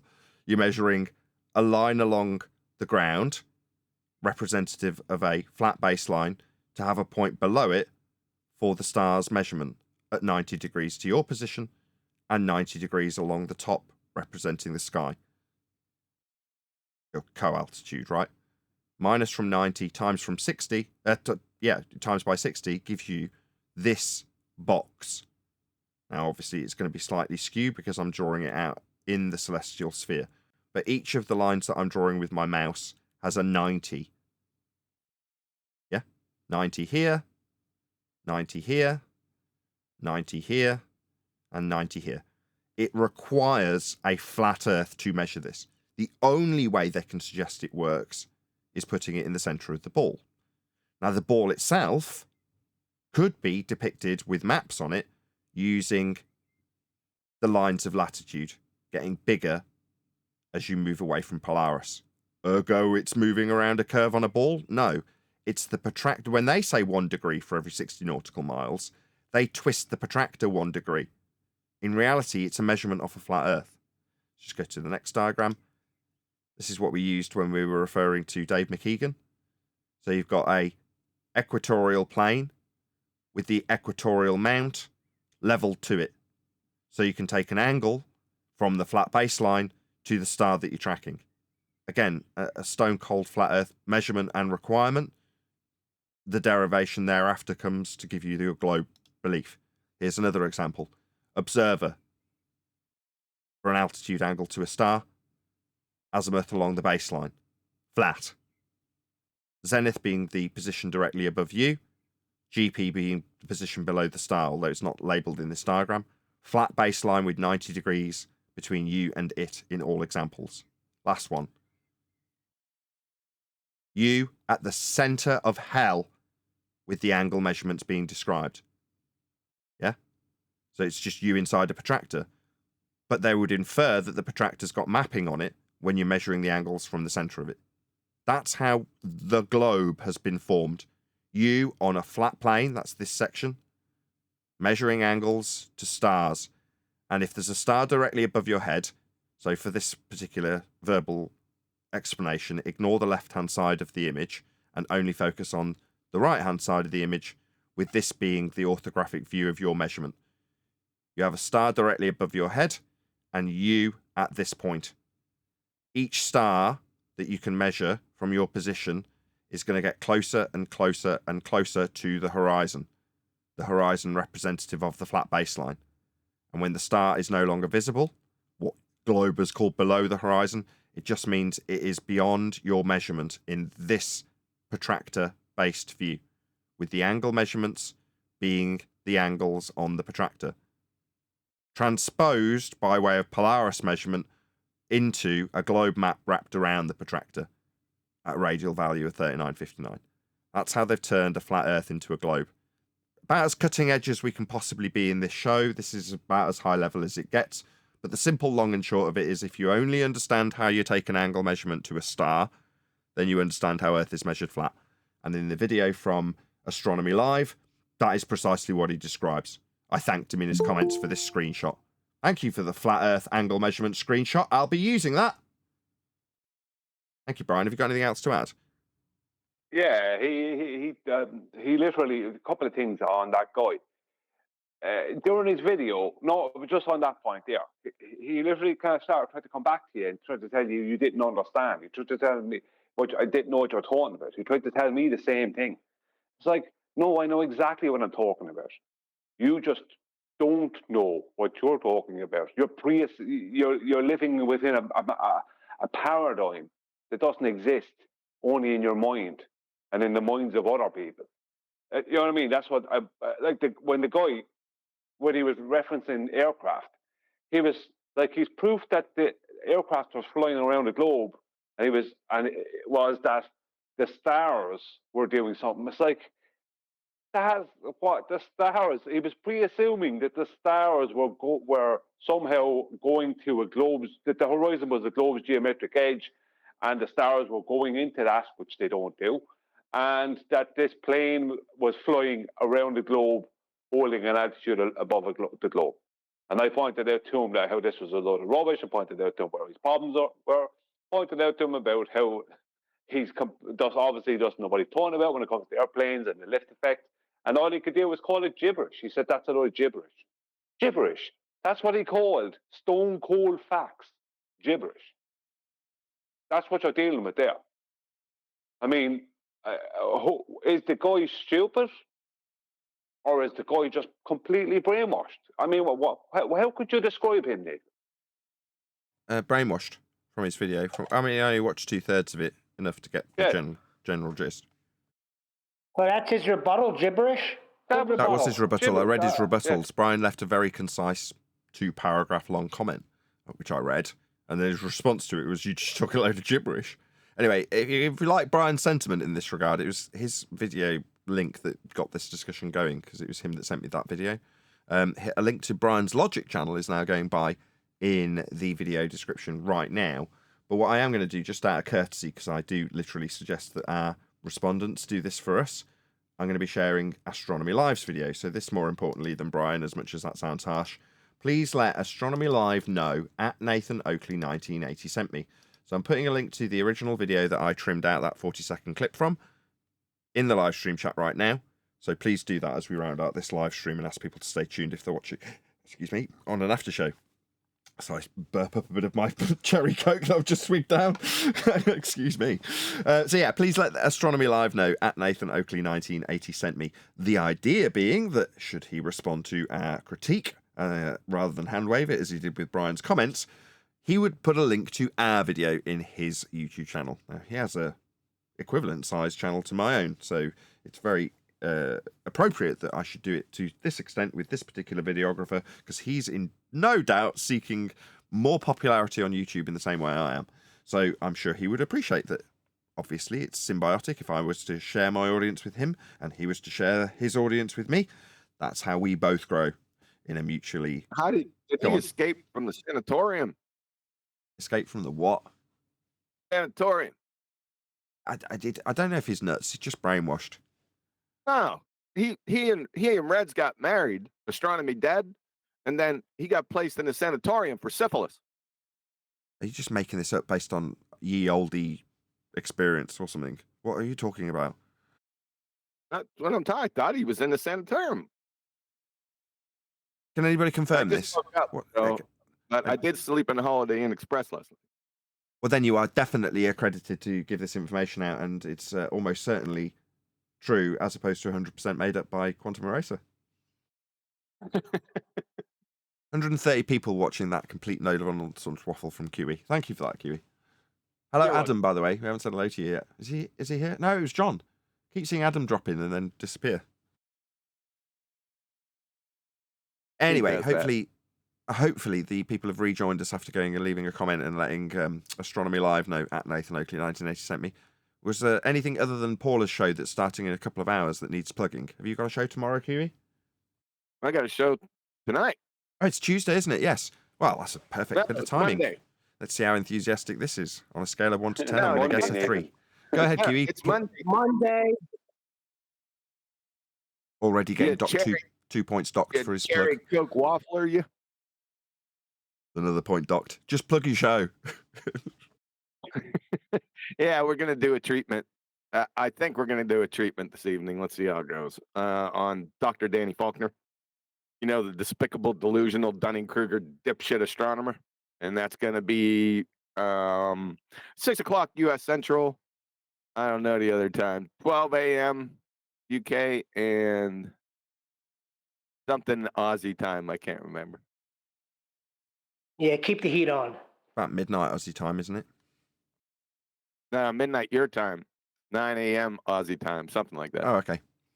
Well, cool. Be Here or Be Sphere. I haven't got a link because he hasn't actually published one for the live stream yet. But yeah, check it out on the Quantum Eraser YouTube channel. Also, as suggested throughout this live show, please check out Bible Use channel if you want to get a good education in primary source research, along with a whole load of other things, not just hermeneutics and Bible study. So don't be put off by the title. If you're not necessarily looking to study the Bible, just know that you're looking at a historically well-vetted document that has the same attributes that any other document has when applying a standard of research to it. So that is the benefit for those of you non-Christians. If you are a Christian, I don't know what to say, really. You should. Why aren't you subscribed already? I mean, come on. Yeah. She's tearing up Danny Faulkner also. She's going through Falling Flat on Your Face by Dr. Danny Faulkner. She's going through it page by page. Awesome. There you go. Case in point. Perfect. So there you go. If you're a fan of Danny Faulkner, you might not necessarily enjoy that. But there we go. Also, I've plugged Brian's Logic. So check out Brian's Logic channel. And as I've suggested many times, be checking out Astronomy Live, letting him know at Nathan Oakley 1980 sent me. So yeah, hopefully everyone's done that already as the live stream chats have been flowing their way by. Me and QE left comments to this guy. He brought out 2 videos. The one you covered, another one on Flat Earth a few days later. And then on Friday, he, after telling me, right, during the week in comments, or was it Wednesday night or something in comments, telling me that he was going to be correcting all of Flat Earth, right, on their globe maps on Friday night on his show, right? This guy did a show on Friday night, and I won't go into all the nonsense that was in it. Like, it was the worst Wikipedia history lesson. Oh my God. And it was a pure attempt to character assassinate. And he got so many things unbelievably wrong.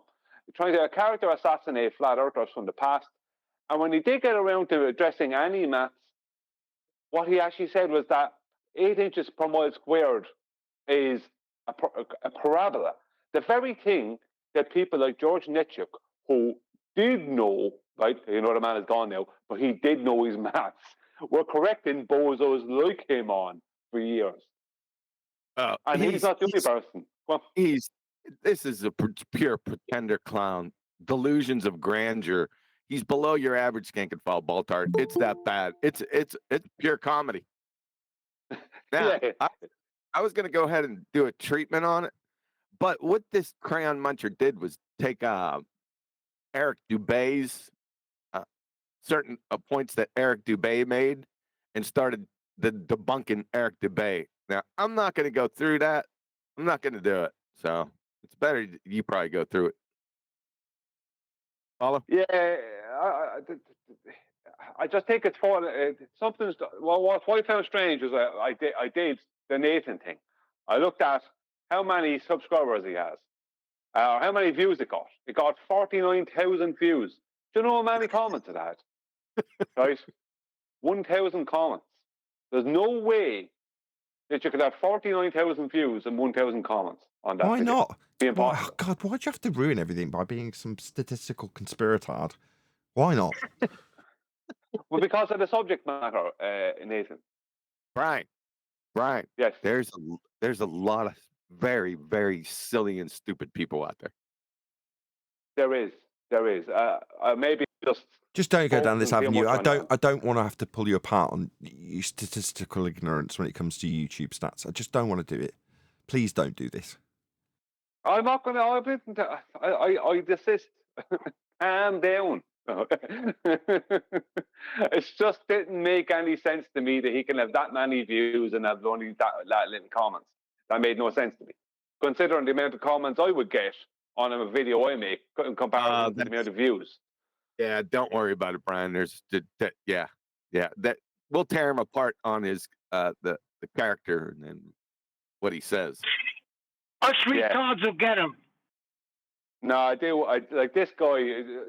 Flatside kind of covered him, but I don't really watch too much of Flatside now. I don't watch Flatside at all, to be honest with you. Flatside was kind of covering him, and I don't know. I think he went into Flatside's chat on Friday night and started abusing people. Like, this guy's looking. It's like I was a subscriber of his, and he had a channel that was, you know, interesting enough. You know, it'd be entertaining. You'd watch and he seemed to be going after missing person cases and different things like that. But maybe that's stepping into this arena. Why, I don't know, and I just can't see it having a good outcome for him. Well, I like not that he deserves a good outcome now or anything, but I'm just saying it won't. As a comparison, right, to Law Lodge specifically, look at Deception Detective, who you introduced me to about 2 months ago, and look at his growth. Why? Because he's inclusive. So what did he do when we responded to an aspect of his video? We didn't critique him for being an anti-flat earther or his globe faith or anything like that. We took sections of his video and said, this is how this applies to our subject. So what did he do? Came along and went, thanks for responding to my video. Mind if I hang around in chat for a bit? Yeah, of course. And then after he went, we didn't hear from him again. You're like, yep, seems reasonable. That's the standard. So there's a good chance a number of viewers from this, let's say it's 5 subscribers from my channel that he picked up. Well, if he does that everywhere and no one gets a negative response from him in that regard when they're just trying to help, you know, we're literally, in that instance, we're not directly trying to help, but what I'm saying is we are promoting him. We're giving out his links to his channel and saying this guy's good and giving his examples, right? Well, the same could apply to Law Lodge, but for the fact that he's become an anti-flatty. So it's like, well, now we've got to critique your nonsense. But what does that result in? It just goes downhill from there. Now he wants to attack us personally and smear us as individuals. You're like, you're just going through the same tumbling down the hill that every flat earth has ever done. So you're not special. It's a shame. And Brian would have been a more receptive responder, a subscriber, had you have not responded in the negative fashion that he has. But this is triggering to some. It's like, why isn't Deception Detective triggered by us? We're talking about Earth being flat, and he doesn't give a crap, does he? He couldn't care less. No. Yeah? Well, it's funny enough, I actually left a comment on the original video that Lower Lodge made about a week and a half ago. I left a comment saying, listen, I know all about this topic. I'm in it with years. I could be considered a subject matter expert. If you're interested, I'm willing to come on your show and speak with you about it. Or, because I had only watched 2 minutes of his video and I knew I knew he had gotten everything wrong. I said, or you can speak to me privately. I don't have to come on your show. So I was giving him the option. And instead of taking that option, he's decided to, brace against it as much as possible, be an idiot.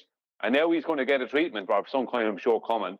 And he's debating Witsit as well next month. And I don't care what's going on. Witsit, just based on what this guy is putting out there, I don't know what he's at. He's trying to really jump. But Witsit, regardless, even if Witsit talks about ether all night, Witsit will make him look like an idiot.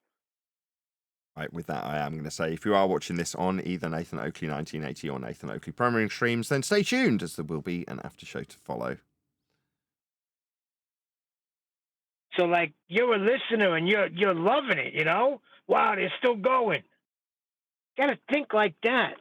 There's other people out there that were like me.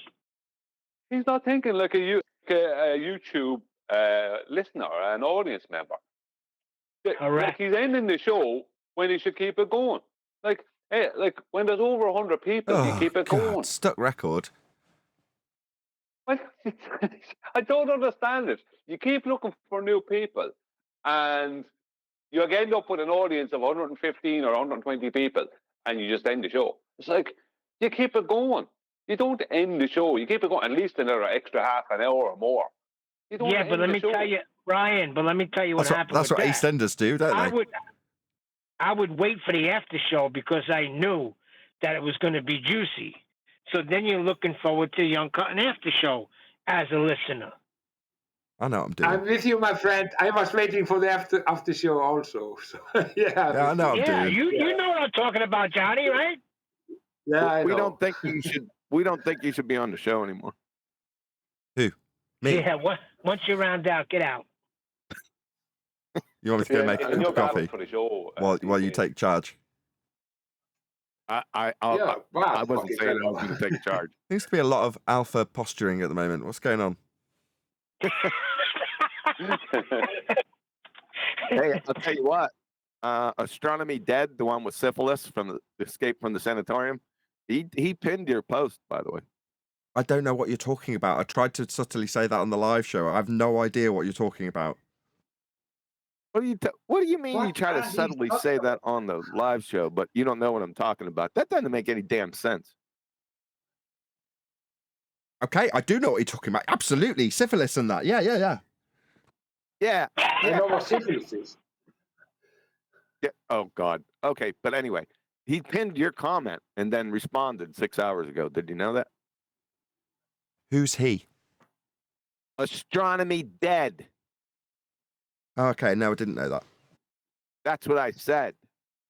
You're getting Jedi mind tricked by the Sanatorium and the syphilis. They pinned my comment, the one that was after me suggesting to Brian that we respond to his video today. Yes. Cool. What's the Sanatorium? It's a place where they treat specific diseases.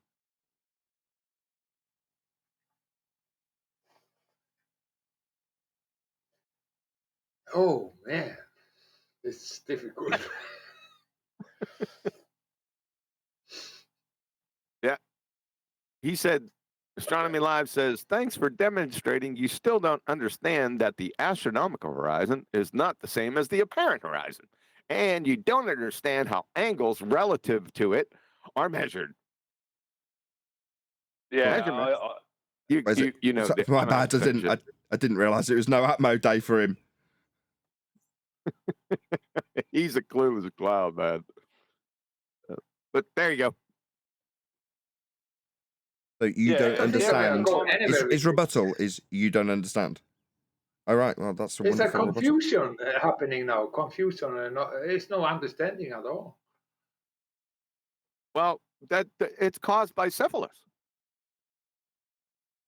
Yeah, like Al Capone, he didn't understand anything in the end because he had syphilis. But I don't think we are there yet.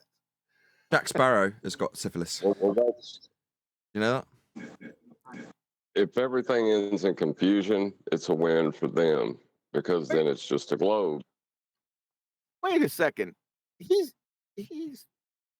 backhanded sliding Jack Sparrow.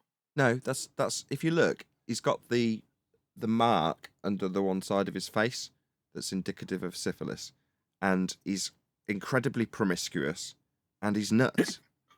He's got literally all of the telltale signs of being afflicted by syphilis.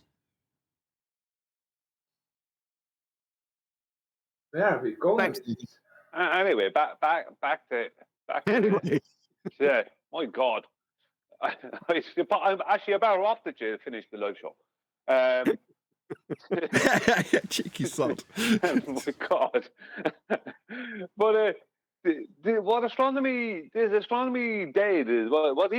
what he's referring to, this astronomical horizon, is the horizontal that you will create, right, based off of your horizon. It doesn't have to be at the horizon, but you're going to use the horizon to create it. Just like you can use the horizon to create, like once you do your height of void correction, then you can claim that it's at your eye line, or you can claim it's at sea level because it's the same thing. Do you know what I mean? It works out exactly the same.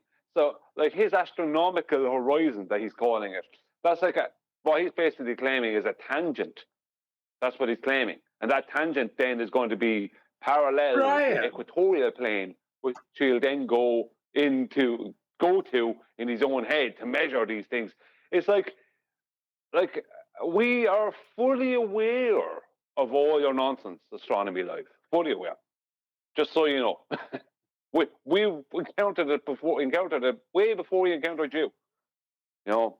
Brian, I have to ask you before anybody else talk. I have to ask you, Brian. They want to say the bubble system is the eye level, so kind of section. That is the horizon. They just make it flat with the eye level, but it's not the surface. You know that argument, right? No, because they don't have eye level anymore. If you're talking about them. Yeah. And they don't have any astronomical horizons, by the way. Yeah, I was going to cover that. I forgot. There's only one horizon. Yeah, but they are making the horizon of eye level, but it is not following the surface. So I cannot understand how they are thinking. Stupidly. They have to understand that they have to follow the surface. They cannot make a straight line from. Yeah, we all know what would happen if the straight line would just go, and you would be in the space, so-called space. I mean. Yeah, height of void correction. That's the whole point of height of void correction, Johnny, isn't it? That's the whole point. No, astronomical horizon is the whole point there. It doesn't exist. It's imaginary. Yeah, it is. No, absolutely. It's like the celestial horizon, all this other stuff. It's all imaginary. I mean, literally, it's defined as imaginary. Yeah. It's so fucking stupid. How? But it's a growing man. Intelligent man that is trying to give an argument that's so absolutely out of any normal person with some intelligence will give. It's too much. How can I respond? How can anybody respond against so stupid things? Well, Johnny, since you're here, I wish Elder Bear, Bear, whatever his name is, will come in and challenge you, because he's constantly challenging Nathan on celestial navigation. And I've said a few times to because I have a Mark to speak mental to issue. Johnny. He has a mental issue. It's not normal. There's something wrong. What can I do about it? I cannot help it. He has a problem, mental problem. When you got Johnny saying that about you, you know you've got problems. Yeah, it cannot be otherwise. But what's your point, Nathan? It's like some undertone with it. No, that was not subtle. There was no undertone. I was implying that you're quite nuts, and by you saying he's nuts, then he's got a lot to worry about. So are you saying I am nuts also? Yeah, you are quite nuts. You telling me you don't think you're quite bonkers? So that's okay. But what do you have to back it up? Your general demeanour and behaviour is quite nutty, I'll be honest. Listen to the last 20 shows, Johnny. Wow. You're a proper character, Okay. but you being bonkers isn't to say that I think you're insane or mentally ill. Just you're a character, and you're a nutty character. Eccentric, let's say. Yeah, eccentric. Very yeah, talented. you got to live with that. Very talented someone like that. So talented. Just Like gotta you live can with never it. come Don't close fight to it. You just got to live with it. Don't fight it, Johnny. He needs it in a shit sandwich. I'm You're a not lovely fighting it. chap. I'm a quite You've got a warm quite smile. proud Your sense of also. humour's fantastic. But you're also stark raving mad. Yes. Okay. You don't have to go into it so deeply. If you fight it, it makes you look more like that. I'm not fighting you it. can't- I you just want to can't know deny where you being get it crazy. from. That's all.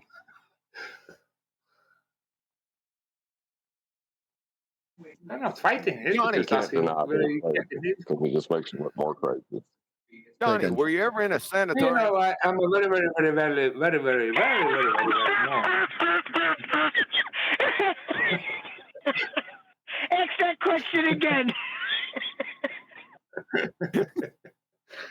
Johnny, Very sanatorium? no. Yeah, that's rumpusing. He did it with comedic timing. But if you don't want to hear the question, talking through the question is as good as not having the question put to you. Not that I'm suggesting it's an important question. It isn't. It's just it's inferring he's nuts again. We're belabouring the point a little bit too much. Everything doesn't have to be so fucking important. swearing. Really, I know. I was there before you. I say, oh, no swearing. I was there before. So Johnny's the only guy that swears. That cracks me up when he does. Natural law, right, Johnny?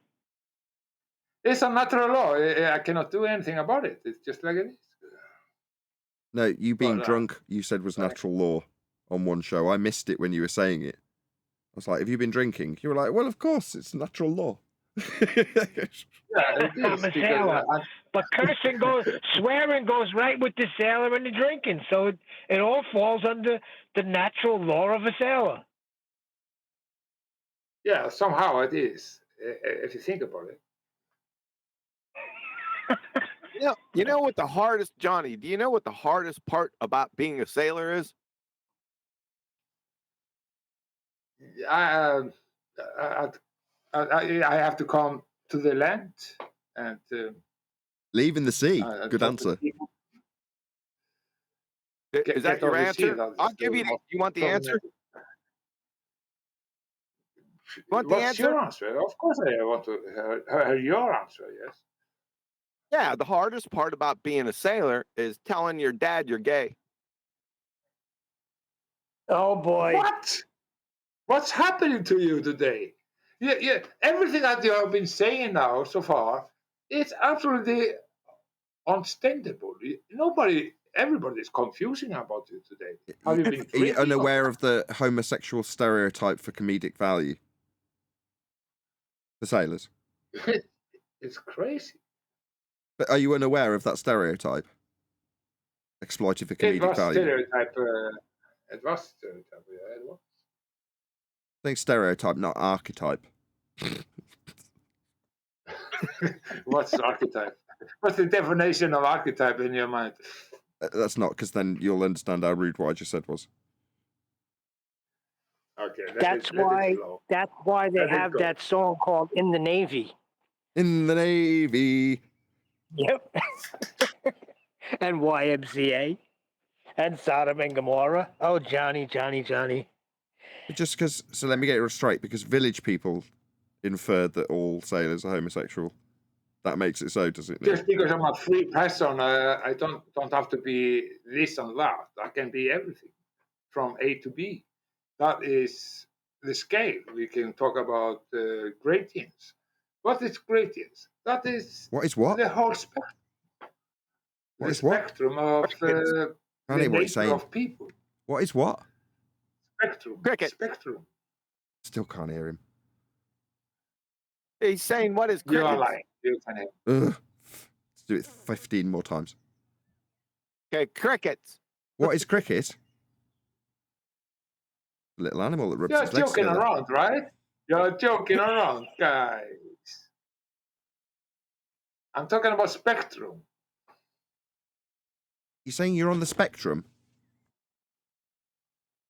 Everybody has some spectrums, but if you have the whole spectrum, you are something special. But people and normal people, they just have a small spectrum of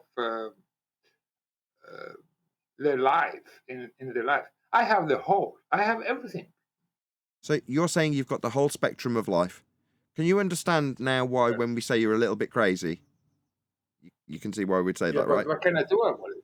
You're not a Viking. You cannot read something that was written for 1,000 years ago.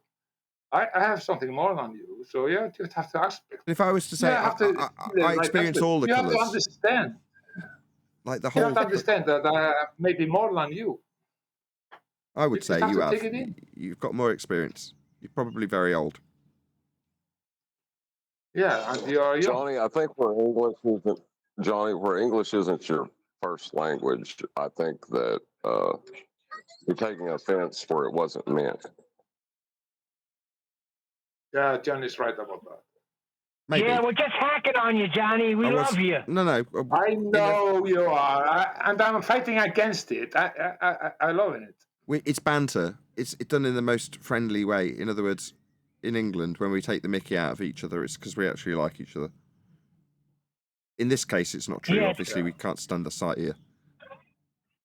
Same thing in Brooklyn, but if we don't break your balls, then we can't stand you.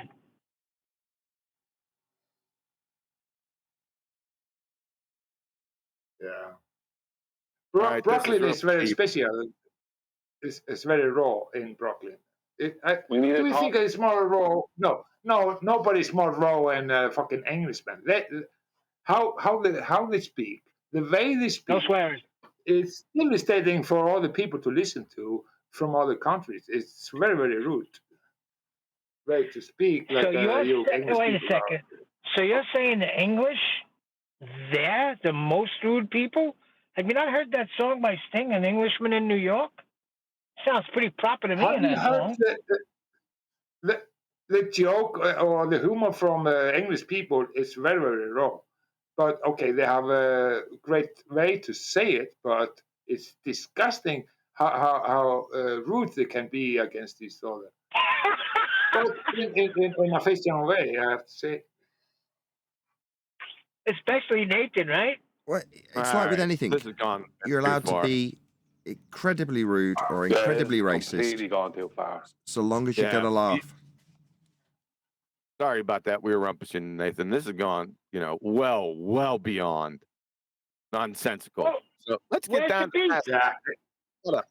It's out of the show. It's not like the show shall be. Shut up, Johnny. Shut up. Let's get down to brass tacks. We got a question for you. What's ether? No problem. Okay, shall we talk about physics and the reality and to be more serious? Okay. What's physics? What's ether? Ether. Yeah. Go ahead. I'm in the water that or on the ice that can broke. Oh, you sound like Foster Brooks. Broke? What's wrong with that? Can you not understand English? Okay. If this is going to get heated, Johnny, just back away from your mic a couple of inches. You can get louder. Just back away from your mic a little bit. Oh, I didn't know I was too high. Okay. I'm going to need a Johnny translator.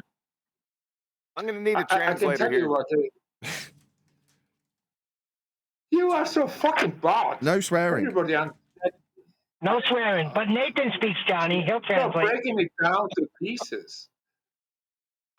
You're breaking me down to pieces. I cannot do this. I cannot say that. I cannot swear. I cannot be myself anymore. That's right. That's what Nathan does. He emasculates his guests. That's true. Johnny, what's ether? Okay, listen now and don't interrupt me in the middle of the sentence. Better make it quick and concise. Ether is something that's give you or give any material property to propagate through. That is number one. Light is invisible. So ether's material. Ether's material. What's chemical formula? Oh, are you trying to not to listen? Are you trying to be funny? I thought that we would try to be serious now. He asked for the chemical formula. He said it was material. Well, material has chemical formula. So what's the chemical formula? No, I never said that. I never said anything. Okay, let's start again. Start again. We've all got off on the wrong foot. Let's start again. What is ether? Ether is the background that gives any material property to propagate through. Background medium for anything to propagate through. Okay. Yes, that's the ground. And I'm not saying that ether has any is nothing that is drifting. The material is drifting through the ether. That's the right way to say it. So ether is not doing anything really. It's just a possibility for the material to propagate through. That's my point. Number two, if you're talking about the light needs ether to propagate through.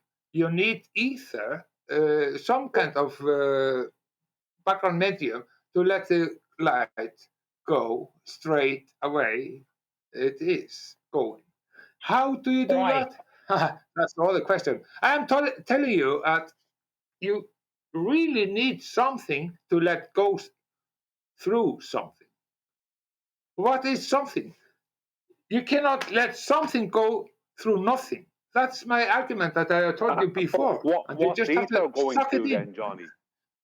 What's ether going through? Ether must need something to go through as well. Good question.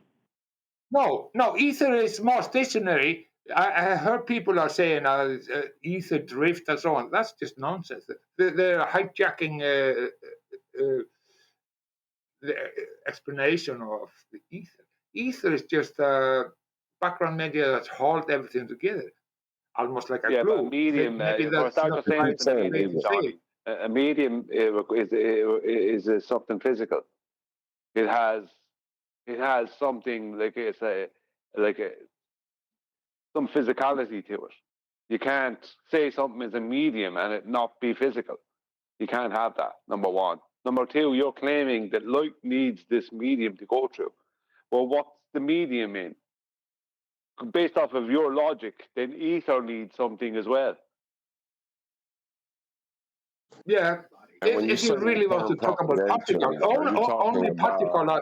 How a wave propagates? Are you trying to imply that light's a wave with the word propagation?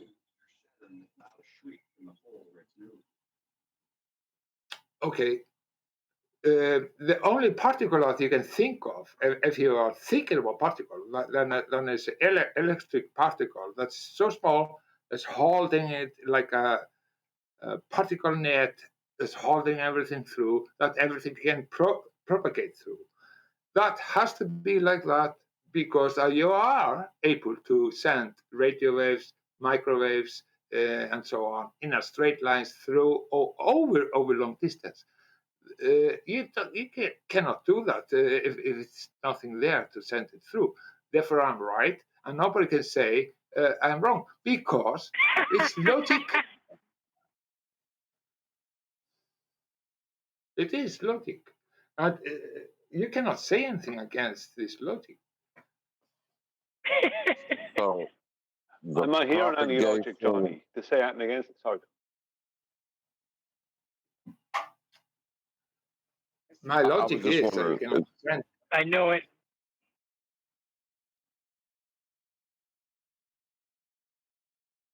Yeah, okay. We have a problem there. I know because people are giving all the explanation for ether and so on, and they are hijacking ether for their own No, Johnny, nobody's defining what ether is, and neither did you just now.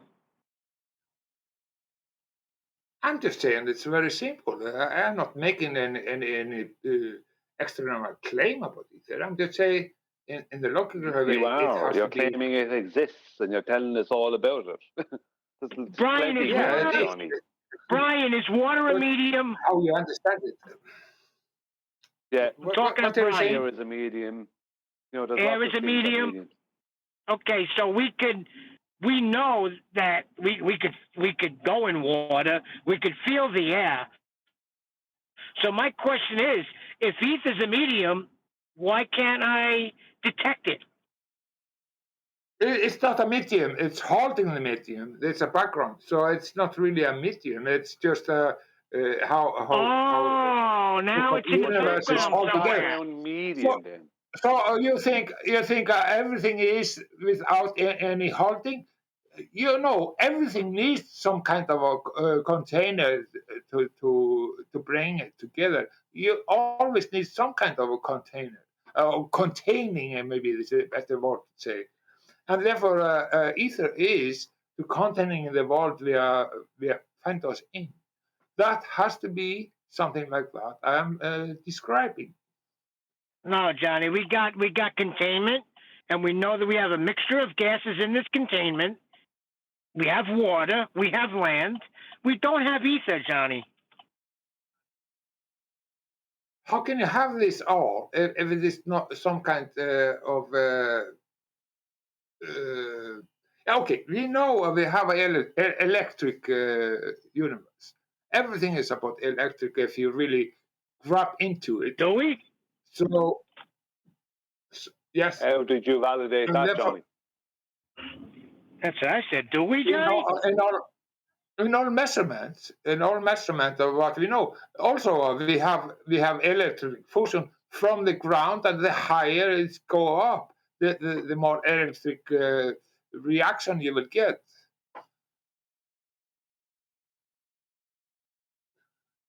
That's known. So why are we arguing about that? Why are we arguing? You ain't convinced me of anything yet. You're talking to me. Yeah, all I see in my mind is air, not ether. Yeah, He's hijacking air. Yeah, okay, I understand. I listen to Nathan Oakley. He said, "Oh, there is no downward bias." Of course, we have downward bias. That's electronic. Okay, it's very, very small, but it is. And denying that is not helping anybody. It's not Where's helping the downward us. bias then? It's a direction downward bias, but it's so weak they will not go over the density layer. The density layer has much more possibility. Is that right to say? It has more power to get. Okay, Johnny, I get that. But listen to me. The state that they want to be in. The power to be in the state that they want to be is much stronger than the downward bias. So that's John, my answer. I heard you, Johnny. I heard you, but listen to what I hear. Listen to what I say. Earth is spinning, but you don't feel it because it's so big. You sound like a baller, Johnny, with this ether. How so? How so? That's so fucking stupid. I'm just saying that we have to. We have. You just said it's so small that you can't detect it. Has nothing to do. I never said that it has nothing to do with the. Yes, we have something that's spinning around. That's the star. That's the heaviest body. And the celestial body is absolutely going in a revolving state around the Polaris. There's no question about it. I have self-evidence of it. So that's just it is. So. No, I'm saying you sound like a baller. The ether is self-evident. Oh, how can it be a polar if I say the Earth is stationary and the celestial body is going around us? How can I be baller then? It's just stupid. I'm making a comparison. You claiming ether, you sound like a baller claiming spinning Earth. Because they say it's so slight, you'll never be able to detect intelligent. You're not something intelligent if you talk like that. Your talking point is absolutely absurd. Forget it. You're not getting it. Move on. Johnny, you claim the downward bias. There is no downward bias. You claim there's a little electric charge. No, that's a lot of rubbish. There is no downward bias. There isn't bias. There is no electric nonsense doing anything, causing a downward anything. You can measure it. Sorry, Johnny? What's the electric charge of a neutron? You can measure it, I said. You can't measure it, Johnny. It's a load of rubbish. It's based off of the claim of electrostatics. It's a claim that everything's electrostatic. That's the most recent version of that claim. Well, gas is electrostatics too. Gas is not going down. It's rubbish, Johnny. There is no downward bias. We don't have a downward bias. Sorry, John. Oh, so the what do you think actually our acceleration? Wait, Johnny. Wait for John to finish. Sorry, John. Hang on, John. Leave John finish. No, sorry, John. I was talking over you. It was just bad timing. Yeah, I was just going to say the claim of electrostatics is because they didn't bother to. They're trying to take pieces and parts of something without accepting the whole. Ether has nothing to do with electrostatics. Exactly. They don't understand electrostatics. There's electrostatic bonds and gases, and there's no downward bias. Do you know what I mean? There is no downward bias. Okay. Full stop. But okay, we can say that. But hold on, Johnny. Hold on a second, Brian. I want to hear the response. We did listen for quite a prolonged period to you. They're going to respond. Please don't get triggered and just chant through them. Can I answer? When they're done, but you're chanting through the middle of him, aren't you? Yeah, we are maybe too. No, you can't go to the middle of it. Excited. I was just pointing out that there is no downward bias. This claim of a downward bias doesn't exist. It's complete nonsense. For you, Johnny, weight needs to exist. But I can prove that weight is only an apparent effect of buoyancy. So what are you going to do with that? Weight is not real. Now we are talking. So now we are talking. Bias. Yeah. Okay. Can you answer this? Can you have some time to answer it? I hope so. My answer is we are just like the dynamic system. You cannot just pluck out one aspect or one force or whatsoever or phenomenon or whatever. You have to see it in the whole spectrum to understand what it's about. So there is many things that's happening at the same time, and everything has some differences or effect on each other aspect what's happening in the world, in the universe that we're living in. If you're saying, oh, there is no downward bias, oh, really? Yes. And then you say, yeah, there's a buoyancy. Yes, it is. It's about the different power that has more power than the other power, but we have rules there. We have absolute rules. What's the rules? Yeah, we have acceleration. You have to be able to explain what the acceleration is about. Yeah, I have wrote my own equation how you can do that. You can do that with the kinematic equation. It can be very well explained. That's mathematics, Johnny. Johnny, show me, prove to me a downward bias right now. Demonstrate a total downward bias. Go. Yeah, you have to. Why do you think, or if you are making something like some mechanic or whatsoever, you have to take in this acceleration effect that is real in our world, and that I'm telling you is. You don't need any gravity formula like I say. You can use kinematic. You're claiming gravity when you're claiming a downward bias. You're claiming dielectric acceleration. You're claiming gravity.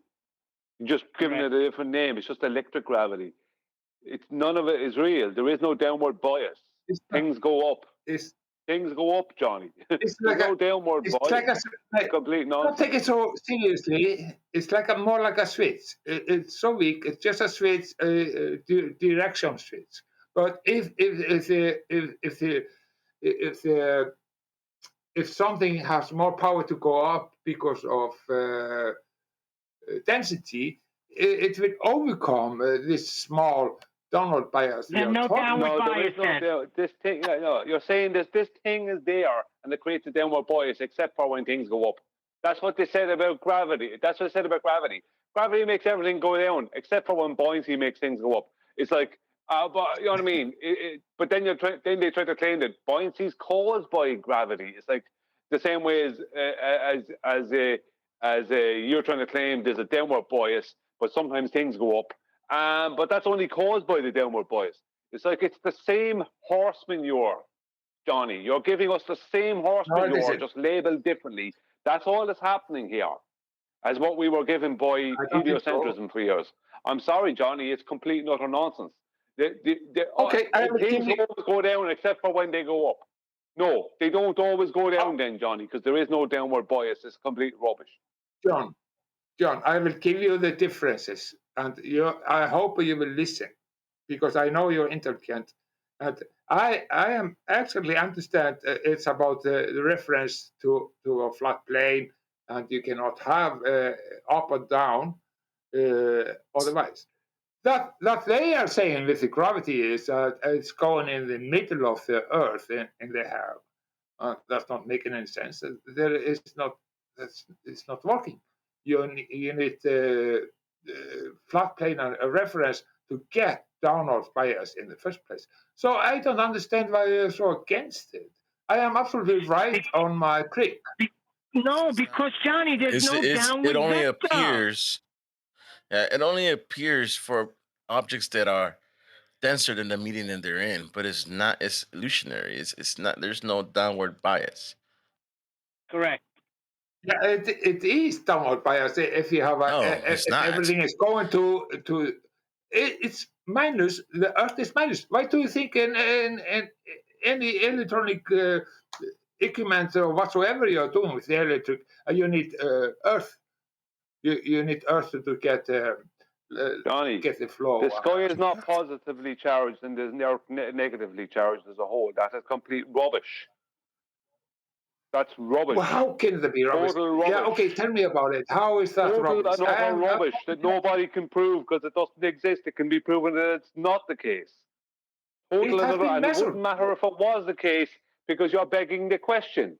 It wouldn't matter if that really, really, really was real because it wouldn't matter because you're begging the question. There is no downward bias.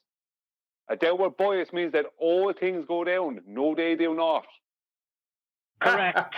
Tell any engineers it's just a fucking fantasy. They have to follow this, and if you're engineering something,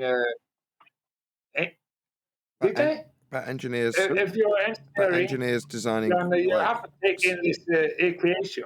What about scuba tanks? If you're an engineer designing a scuba tank, would you worry about only down? Scuba tank is not big engineering. That's not about going from one place to other. It's just two. Johnny, leave the ether go, Johnny. What's ether? You can believe in whatever you like. No, you make us sound Why are you stupid. talking As about a the flat truth? earther Why are you claiming talking about ether, truth, Nate? you make us sound stupid, Johnny. You know what this does, Johnny, Also- when you claim ether? It takes all your celestial navigation and dumps it out the window. That's what they'll do. I agree. With that, I'm going to say another huge, massive, enormous thank you to both Discord and G Plus panels for making today's after show possible.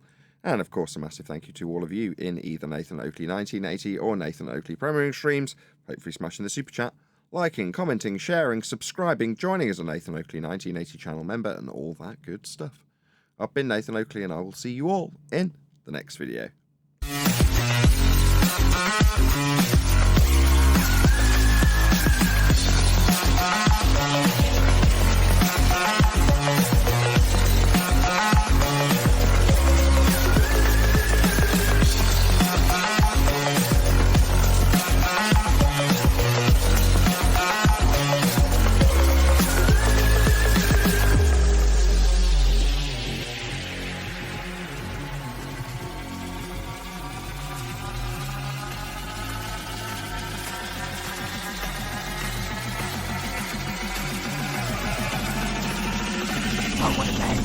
What a lovely day!